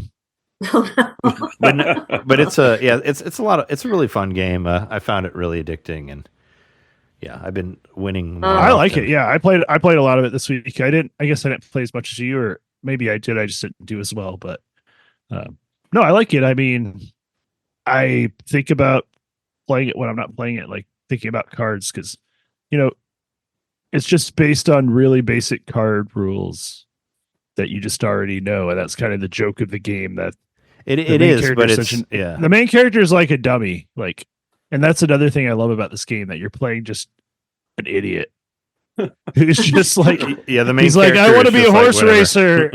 I want to be a horse racer. So this guy's like, all right, I'll let you race one of my horses if you want. Let's see you train a little bit, and you immediately die. Yeah, you get killed. Like you immediately die. The horse kills you, and then and then you come back from the dead, and the angel that you meet in like heaven or purgatory or whatever is like, if you don't win the cup, you're gonna go to heck after you die. Yeah. And so like you have to win. He's like, okay, but I don't actually know how to race horses, as you could probably tell. He doesn't even say as you could probably tell. Did you self-aware? Did you get so maybe you haven't got here yet. So there's a part later where you meet up with the angel guy again, and your character's like, nope. Hey, because I won the derby, and you're like, hey, I won the derby. I don't have to go to heck anymore. And the guy was like, no, I made that up. He's like, I just was betting against you, and I thought that would keep you from So there's like a whole like extra cutscene about heck and all that. That's so pretty, it was pretty the hilarious. same guy with just a fake beard on, or was it? Well, no, he's still the angel. He still has the angel halo and all that, but he's like, oh no, he is the same guy, the same character. Well, yeah, he's the same guy that you talk to normally, but the angel says that he made up the hex stuff just because he was betting on you or something like that, and so it's pretty. It's really pretty funny. But it's definitely. As I said, I love playing games where the main character is just an idiot. Like it's so fun. Yeah, it's got that charming. It's got the charming humor to it, and your character's a total moron. And I also like that it's not that mean to you when you lose. Like the guy will be like, couldn't get that one, could you? And your character's like, nope. And it's like, all right, how about the next one? And you're like, I'll try it. And it's pretty much very like, so your main character never really gets distraught about it either. Can I tell you a story about Cooking Mama? Because for the longest time, I thought Cooking Mama was very, very mean to you when you got stuff wrong, and it turns out she was being encouraging, because I thought when you failed something, she was saying, "You're not mine," because I couldn't hear it properly. Like she was disowning you. Oh, wow. And she's saying, "You're all right," I think. Oh, wow. You're all right, very kid. Encouraging. But yeah, you can't boil water without burning it, but you're all right. It's so much nicer than I thought. Oh, do not mind. Not That's mine. what she was saying. Do not mind. Yeah, do not mind. But it sounds so much like she's saying you're not. Yeah, mine. you're not mine. That is kind of it's a weird thing to say. You are not mine. You terrible cooker. But seriously, the first She's time I disowning played you, this, when I was like she's 13, I literally thought it was her disowning you, and that could be my own trauma talking there. But like, seriously, I really thought that's what she said until way, way more recently. And then we looked it up, and do not mind. She's like, it's no big deal. You'll be all right. And I'm like, wow, that changes everything for me about Cooking Mama. So much less stressful now. There's a cool thing. I mean, there's a lot of cool things at Park at Card Jockey, but like when you so you'll win certain. It'll collect all the trophies that you get and all that. And if you go to a race that you've already gotten a trophy for, the guy will be like, well, you already won this one, so why don't you try this one? So he'll give you a different pathway to a different thing, and that's how I ended up with that extra long race that I ended up fucking up really badly. But I think it's cool that you do that, where it's like, hey, you already won this, so why don't you try this other one? And then, because there's kind of like a pathway, and you go different ways depending on how many you win, but it's cool that you can still like go another pathway and not play a race that you already did if you've already won that or that sort of thing. Yeah, I like when you get choices like that. But it gets more complicated. I haven't never really got into the breeding, but I'm really interested in doing it, where you can take your, it sort of reminds me of a Fire Emblem, actually, like Fire Emblem Awakening, where you take like your skills from two characters and combine them together for another one, like the same sort of thing. Like you build skills with your horses, and then they can have another horse, and you can carry on the skills from one to another, and blah blah blah, and all that. So I don't have any horses a lot that of are charm. Yeah, I don't have any that are old enough to breed yet, so I haven't gotten there yet. But yeah, it has a lot of charm, and I mean, for $15 you can't beat it. Like, it's made by Game Freak, it's got a nice pedigree, pun intended, and it's a fun game.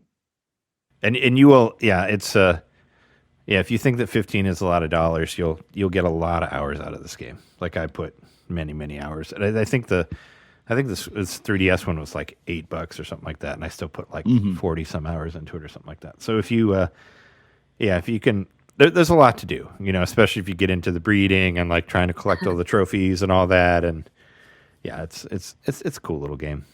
I like it a lot. It sounds very cool. I like it a lot. And what was it? Also coming off the direct from last week, I'm still playing Blast Core. That was my middle name, because my latest promotion, because they always call you a different thing every time you get promoted. And I went from like Master to Spoiler to Demolition Fanatic. Now I'm a Grand Eradicator. But I think I'm almost done with the game. Like, I think I just finished all the medium levels, and it said you're almost to the master levels, or you're at the master levels now. So I'm definitely going to beat it, because I love that game. I think it's a great game, and I think that it's aged pretty well. And it's weird, like, the game has like so many secrets in it. It kind of reminds me of Donkey Kong Country even. I mean, it's a rare game. They're both rare games. But it does the same thing where like you beat a level, and the color of the circle of the level on the map, that shows whether you fully beat it or not. But just like just how like complex some of the bonuses are is pretty cool. Like there's one where you got to get like this tricycle that has like missiles, and you got to shoot this door that's farther down and blow up the door, and then you go into the door and you get in a train that's behind there, and you move the train, and then you put a car on the train and move it back to another thing. It like has all this really, really complex bonuses in there. But yeah, the game's awesome.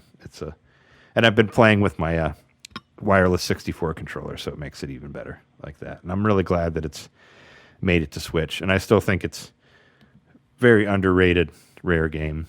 I mean, I think it's definitely one of my favorite 64 rare games. But yeah, still playing that game a lot. And this week, as of today, the one that I've been really, really waiting on, very excited about, is Star Wars Dark Forces Remaster. Just came out today for Nintendo Switch and all other consoles.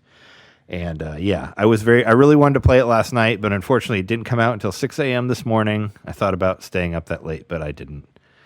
But it just came out today, and I played through the first couple levels, and it's Night Dive Studios did a wonderful job with it. It's just another really well-crafted remastered game.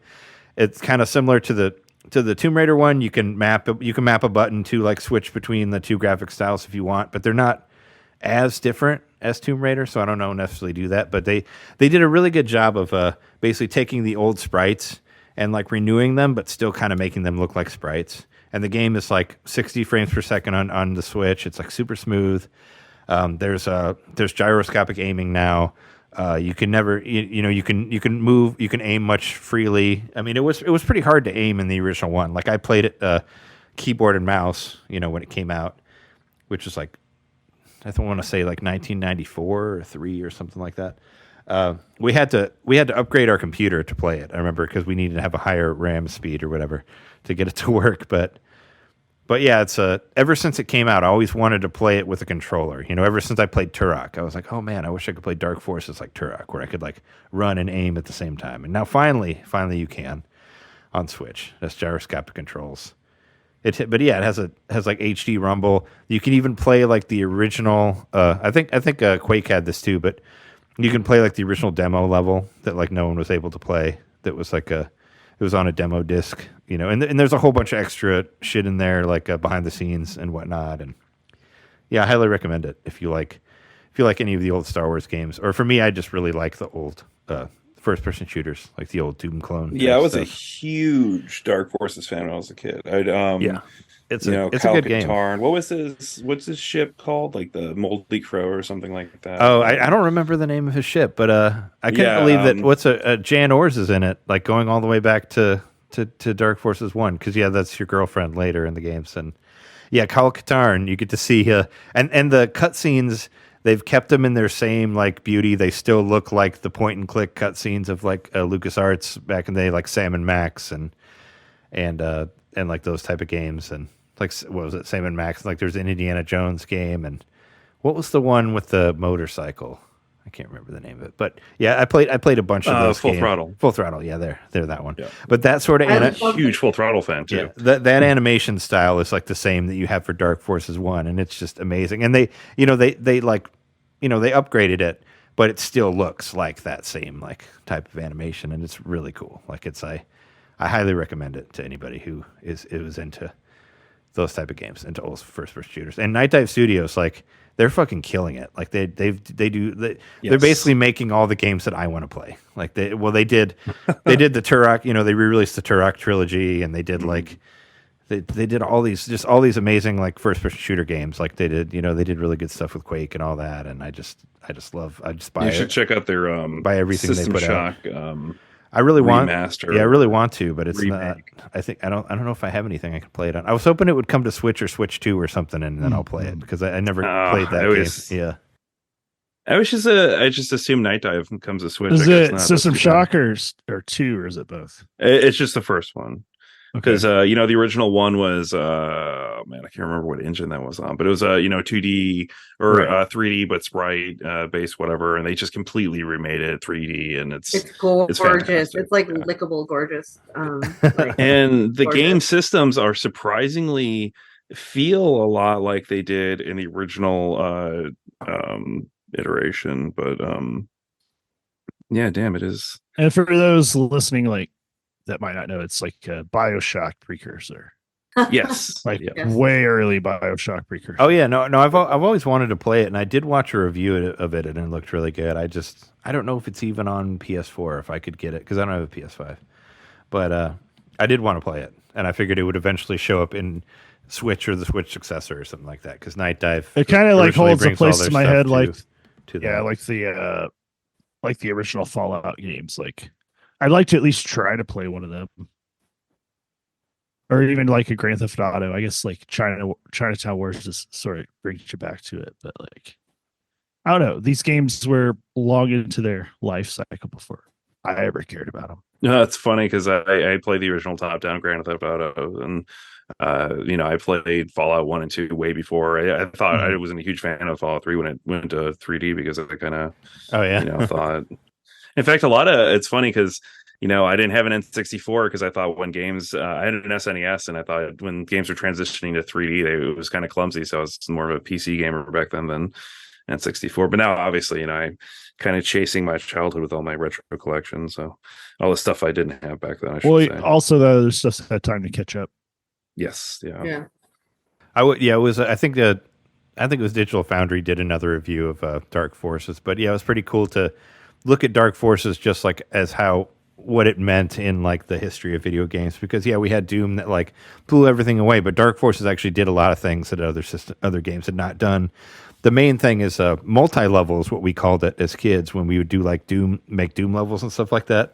Multi-level where you could have like stuff on top of each other, and Doom couldn't do that, but Dark Forces can. Like, so they do have levels where there's like a basement and a middle and a roof and all that all exists in one space. So there's some really, really cool stuff in there if you're interested in that sort of like original, first person game development and stuff. And I think it's awesome. It's $30. Some people think that's too high. I think that's a great price just because they did such a bang up job of remastering it and all that. And I wish I was playing it right now. Yeah, But, now that they did Dark Forces, they should do Outlaws, because Yeah. Outlaws is the other game that was made in the Jedi engine, because it looks so much like the build engine, but it's the Jedi engine. Or Kex, or what do they call it, like Kex engine now or something like that? Or at least that's what they used for this one, which I recognize that because their Power Slave remaster that they did also had the Kex engine on there. So. Oh, I didn't know that. Yeah, I didn't follow the. That's interesting. Yeah, because yeah, I think they should do Outlaws next. But I didn't know they used the Kex engine for this. That's very cool. Yeah, it shows it at the beginning of the game. It did the same thing for Power Slave, but I love all the stuff they do. I saw a lot of comments on Twitter about this, asking them to do Shadows of the Empire. Maybe they'll get to that next. But I want them to do Dark Forces 2, Jedi Knight 1, or whatever it was called, because I never played that one, and that's like the one that I didn't play out of them. Like I played Jedi Knight 2, Jedi Outcast, which is Dark Forces 3, blah blah blah, and I did Jedi Academy. Those games were already on Switch.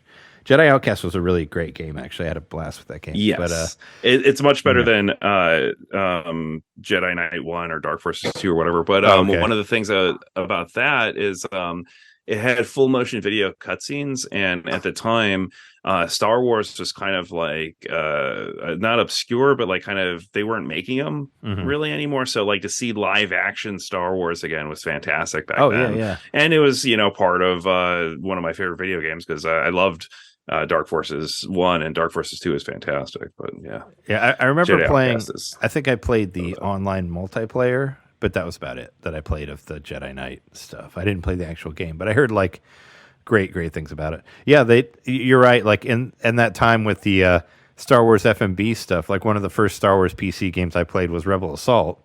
And and Rebel Assault 2 had FMV stuff in it. Like I remember that being like the big thing where they brought actors in there and they filmed all these scenes and stuff. And yeah, I was a huge Star Wars fan back when it wasn't cool to be a Star Wars fan in high school, and I love seeing it. We grasped onto whatever we had, and now we're kind of drowned with it. But back in the day, it was, I was like, Dark Forces was amazing. Like I was like, oh my god, a Doom Star Wars game, like let's fucking go. It was really really cool. They mostly do first person shooter stuff, but I would love to see them have them do a remaster of TIE Fighter, because I played the shit out of TIE Fighter when I was in high school. That would be awesome. That game was really really cool, and I would love to see that on a system or X-Wing or both of them, whatever. Like bring that back. Like those games are really good. But yeah, that's what I've been doing. Well, in my house, Suika Game has been a hit. I thought about getting that too. Awesome, because it was so cheap. Yeah, I think I have enough gold points now to get that. I wanted to be very clear. Maybe I should clear it up earlier. Fan of melons is my middle name. I meant this game. I mean, melons as a fruit, they're delicious, but I don't know. I don't know if I'm going to be buying them all the time. Whereas in this game, they are the top of the fruit chain, so to speak. Because all the fruits like multiply into more fruits as they go. I explained a bit last week, so not going to go into it too much, but I showed this game to Shauna and she loves it. And in fact is better than me already, as she is at any other puzzle game we start to play together usually. So she's seen the actual watermelon, which is the top of the tree.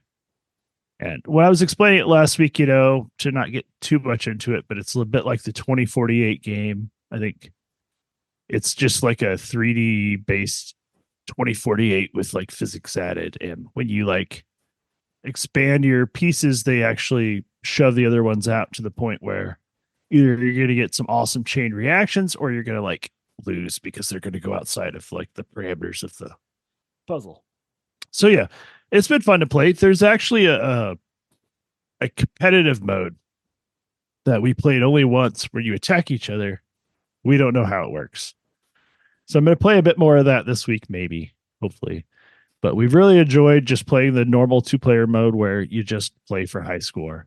So when one person loses by, getting out of the puzzle space, much like Tetris or similar games, you just have to sit there and watch the other person keep playing. And they can choose to, once they exceed your score, they can just be like, all right, game over. Or they can keep playing. Sean always keeps playing, yeah. That reminds me of the Tetris on the Sega Genesis Tetris that wasn't released until the Genesis Mini. Because that one has 2-player, but it's not actually 2-player. It's just 2 single players next to each other, and they don't actually interact with each other. So you don't send junk to each other. So that's interesting. So there's junk mode, which we don't understand, and we've only played the one time. And then the other mode, it's just like we both get to play the game at the same time. But even the pieces we're being like given are different randomly. So it's totally just 2 one-player games happening at once. But it's still fun, and the more you play of it, the more you just start to construct these chains of they're literally chain reactions, but you just start to kind of get a grip on what it means, and it becomes more and more fun. And I've gotten to the point where I can sit and play it for like an hour straight, and it's not even like time sensitive, especially even in that 2-player mode. Like you could think about your moves, but I think about like Peggle. Like think about Peggle where there's so much randomosity to it, but at least lets you like take your time to make your move. This is like that where you can just be like, well, I don't know. So yeah, and that could be annoying in 2-player mode, but that's how we play. Yeah, I'll have to try. Yeah, I like it. It's cheap. It's everywhere. I think it just came on the Switch recently. I think it's been a mobile game for quite a while. And the soundtrack is not good. I will say that. You normally, when I'm playing an indie game, I'm like, the soundtrack's great. No, this one sucks. So yeah, turn it all the way down and play Metallica or whatever you like to hear. So from what I heard, it was really big as a Japanese eShop game, and then it was just brought here recently, is what I heard about. Okay, about Suika. And there's been a lot of like imitators, but this is like the actual version. So no, it's fun, and everything about it is like you have to keep touching 2 fruits together, going all the way up the chain until you get all the way to the top. And the big goal, what we would have learned, is if you get 2 watermelons, what happens when they touch? And that's like kind of what we care about. That's why we're like all about melons in this household, because we want to see what happens if you get the 2 watermelons and they touch, and that's like a common goal we have together. So far, Sean is the only one who's gotten all the way up to the watermelon. I've gotten to the level below, and I've gotten 2 of them, but I didn't get them to touch. I tried. Yeah, you got to play this game. It's so hard to explain without just playing it. It makes so much sense when you play it. Like I'm literally playing it right now on my phone. Have you played it before today? No, I've never seen it. You mentioned 2048, but I haven't really played that much, but I played 3s a lot. Because 3s recently actually had a PC release. I've been playing it on my Steam Deck a ton. But yeah, this is kind of like 2048, right? You can sort of see the. So anyway, let's see. I already kind of covered that, and yeah, we already talked about Pocket Card. According to Wikipedia, it was released in 2021 in Japan, and it just recently came out here in 2023. Oh, Suika. So it's like, yeah, the soundtrack's terrible, but the gameplay itself is just very compelling, and the simplicity yet the complexity. And eventually you realize you're using pieces to like propel other pieces by how you're changing them. Hey friends, you boys. Yeah. But I want to say a little bit about Baldur's Gate 3. Well, hold on. Let's see. I'm going to cover my nickname also, which what I say. So the 401 one, that was just a joke about how it's episode 411. So yeah, I guess I probably didn't need to explain that, but wanted to make sure I said that. But yeah, I also like melons. I like melons of all kinds, and especially in this game. And then moving on to Baldur's Gate 3, I can't talk about this game anymore. I'm totally in the like crazy spoiler territory. I made a lot of crazy decisions because I just want the game to be over.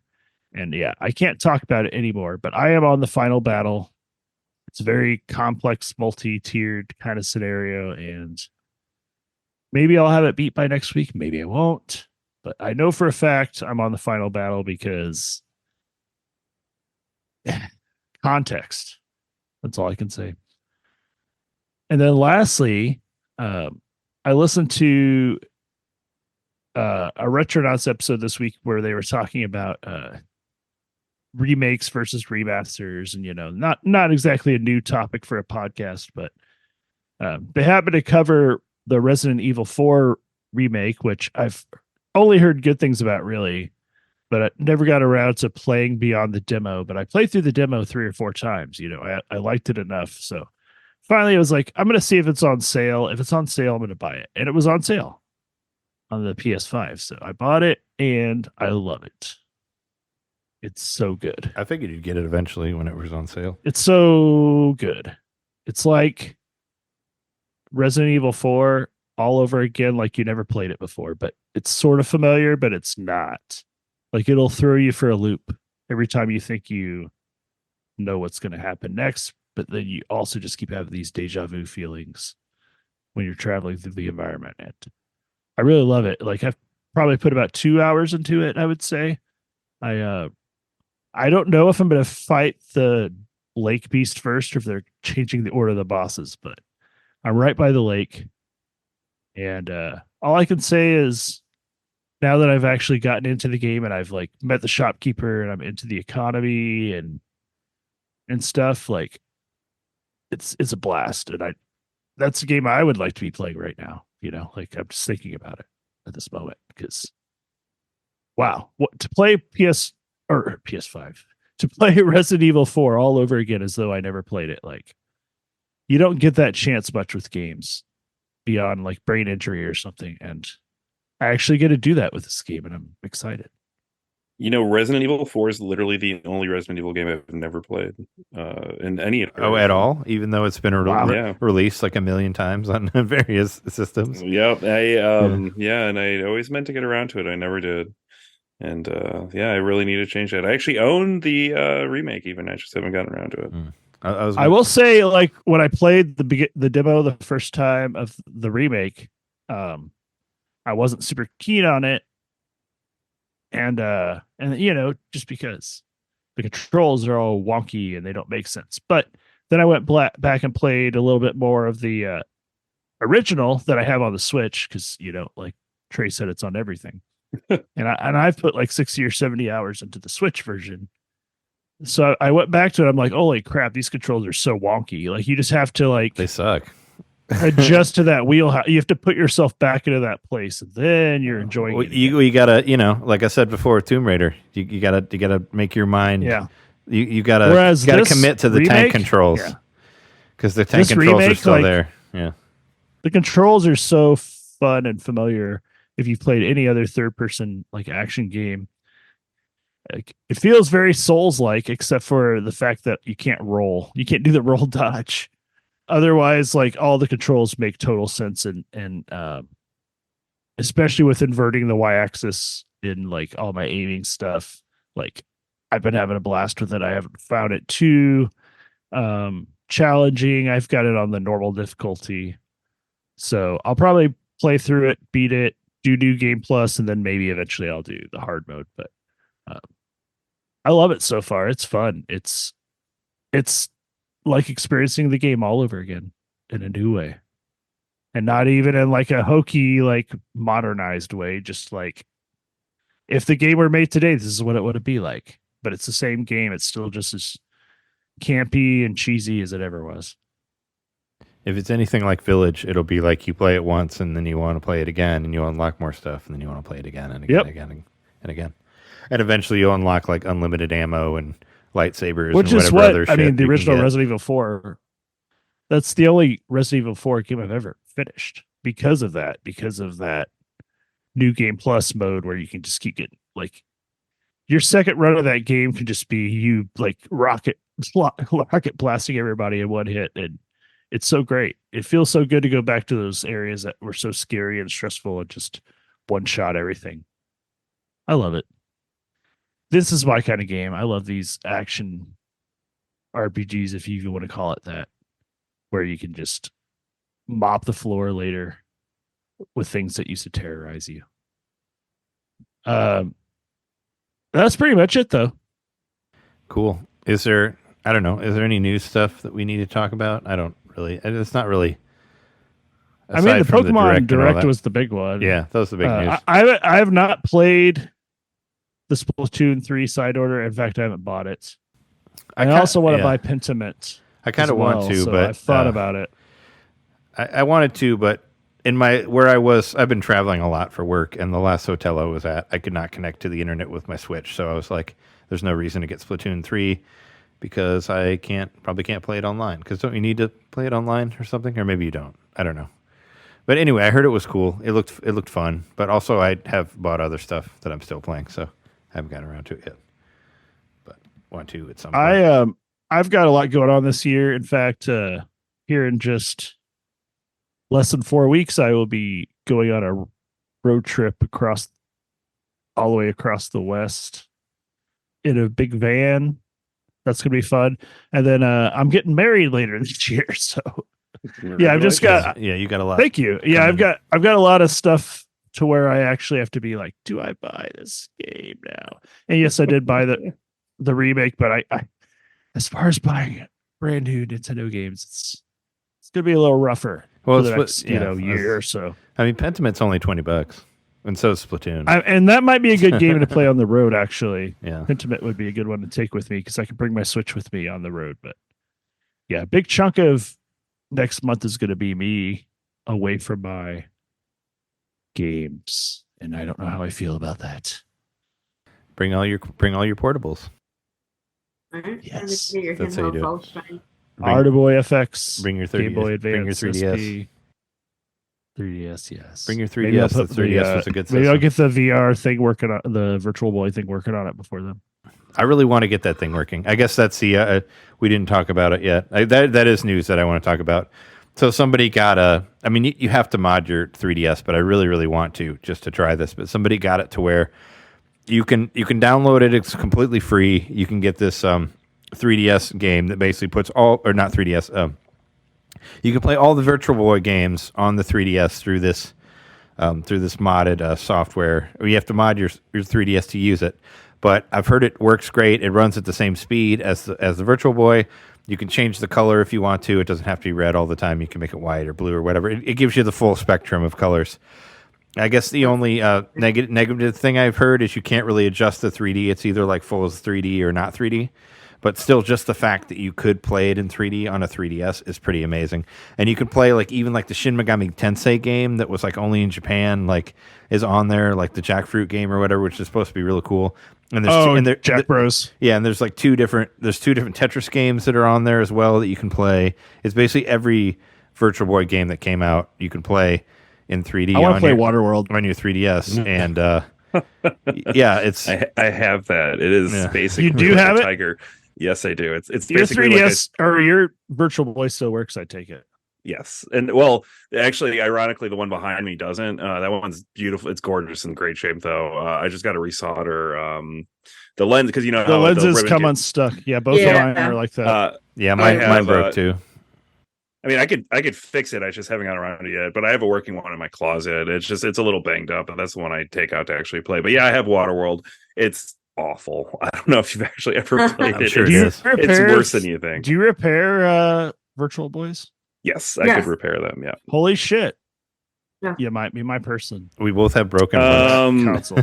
Yeah, savescumrestore.com. Well, actually, our website is a little under construction right now, but we small business is small electronic repair Save Scum Restore. Do you want to send the whole system or just the lenses and the board or whatever? No, actually, it's just the headset. Well, actually, if you want to take the upper headset, I don't need any of the rest of the stuff. You can even take the oh my god, the eye. I can't think of what it's called right now. Well, I've actually opened mine up and taken the lenses out because I tried repairing them, and so I've already disassembled it a little bit, and I put it in the oven, and it made it work for a little bit. Oh, did it? Yeah, interesting. That's supposed to be pretty. Well, it worked for about a week. Yeah. I mean, if you want a solid long-term repair, somebody actually makes a board that replaces the ribbon cable. That thing works fantastically. I don't have one on any of mine, but I've put it on one before, and it's not hard. Manufacture those where you can get them readily at this point? Like I haven't I don't looked know. into it in years. So I swear to God, every time I tell somebody that something like that exists, they don't make them anymore. So I'd have to look it up. I haven't maybe a year or two since I've done it or seen we it. may have even talked about it when you were on our podcast before. It's possible. Possibly. But speaking of places to catch you, when you just said, why don't you tell everybody where to find all of your work on the internet and all that, in case we. Yes, I'm. Marielle and I are both editors at thirdcoastreview.com. Also, we started a publication, culturecombine.com, and our electronics. I repair a lot of retro game consoles, is mostly I do, but small electronics repair at savescumrestore.com. I mean, like, I echo all these things. But yeah, he wasn't kidding about the it belongs in a museum thing. That's actually kind of how we run Save Scum Restore. We're trying to restore things. It's not just repair, it's trying to get them in, good condition to preserve history. That's like behind everything we do is games history. So I love it because there's so many materials that just were not built to last. And those virtual boys are notorious for that. They all have that problem pretty much. It's as though they always. And there's not that many of them out there, so it's like what you can fix it with, and it didn't last very long even. So there's not even like a slim better version or whatever. Like I thought about, because I have two. I thought about making one into a consoleized version, but that's a whole other thing. Oh, interesting. Well, I wouldn't do it. I wouldn't be doing it. I would be paying someone to do it. By the way, you should try to figure out how to mod your 3DS though, so you can turn it into a Virtual Boy and take it with you on your vacation. That's what you should do. It sounds like a great idea. Is that just a soft mod then, or is it? It's a soft mod. Yeah, I think that should be super easy. You just download. It's gotta be something similar to the pipe bomb or whatever that was on the. Yeah, you just download a thing and put it on your mini SD or micro SD or whatever. And I was trying to figure it out. I didn't figure out exactly how to do it, but I really want to try it just to play the 3DS. It's called Red Viper, by the way. Is what the Virtual Boy 3DS emulator is, and apparently works really well. And you can swap how you have the controls. Like you can actually, if you have the new 3DS, you can use the mini nub for the second digital pad, because there were the two pads. I'll probably soft mod my original one. And you can swap what you have on the screen. So if you want to have like your digital pad on the touchscreen, you can do that, and then use you can decide, or you can use the ABXY buttons as the other digital pad, and then put the other buttons on the touchscreen. But you can do different things to try to make it work with just because the controller was so different than the way the 3DS is. You can get that on there. There are so many 3D mods out there, 3DS mods out there. I have trouble keeping track of them.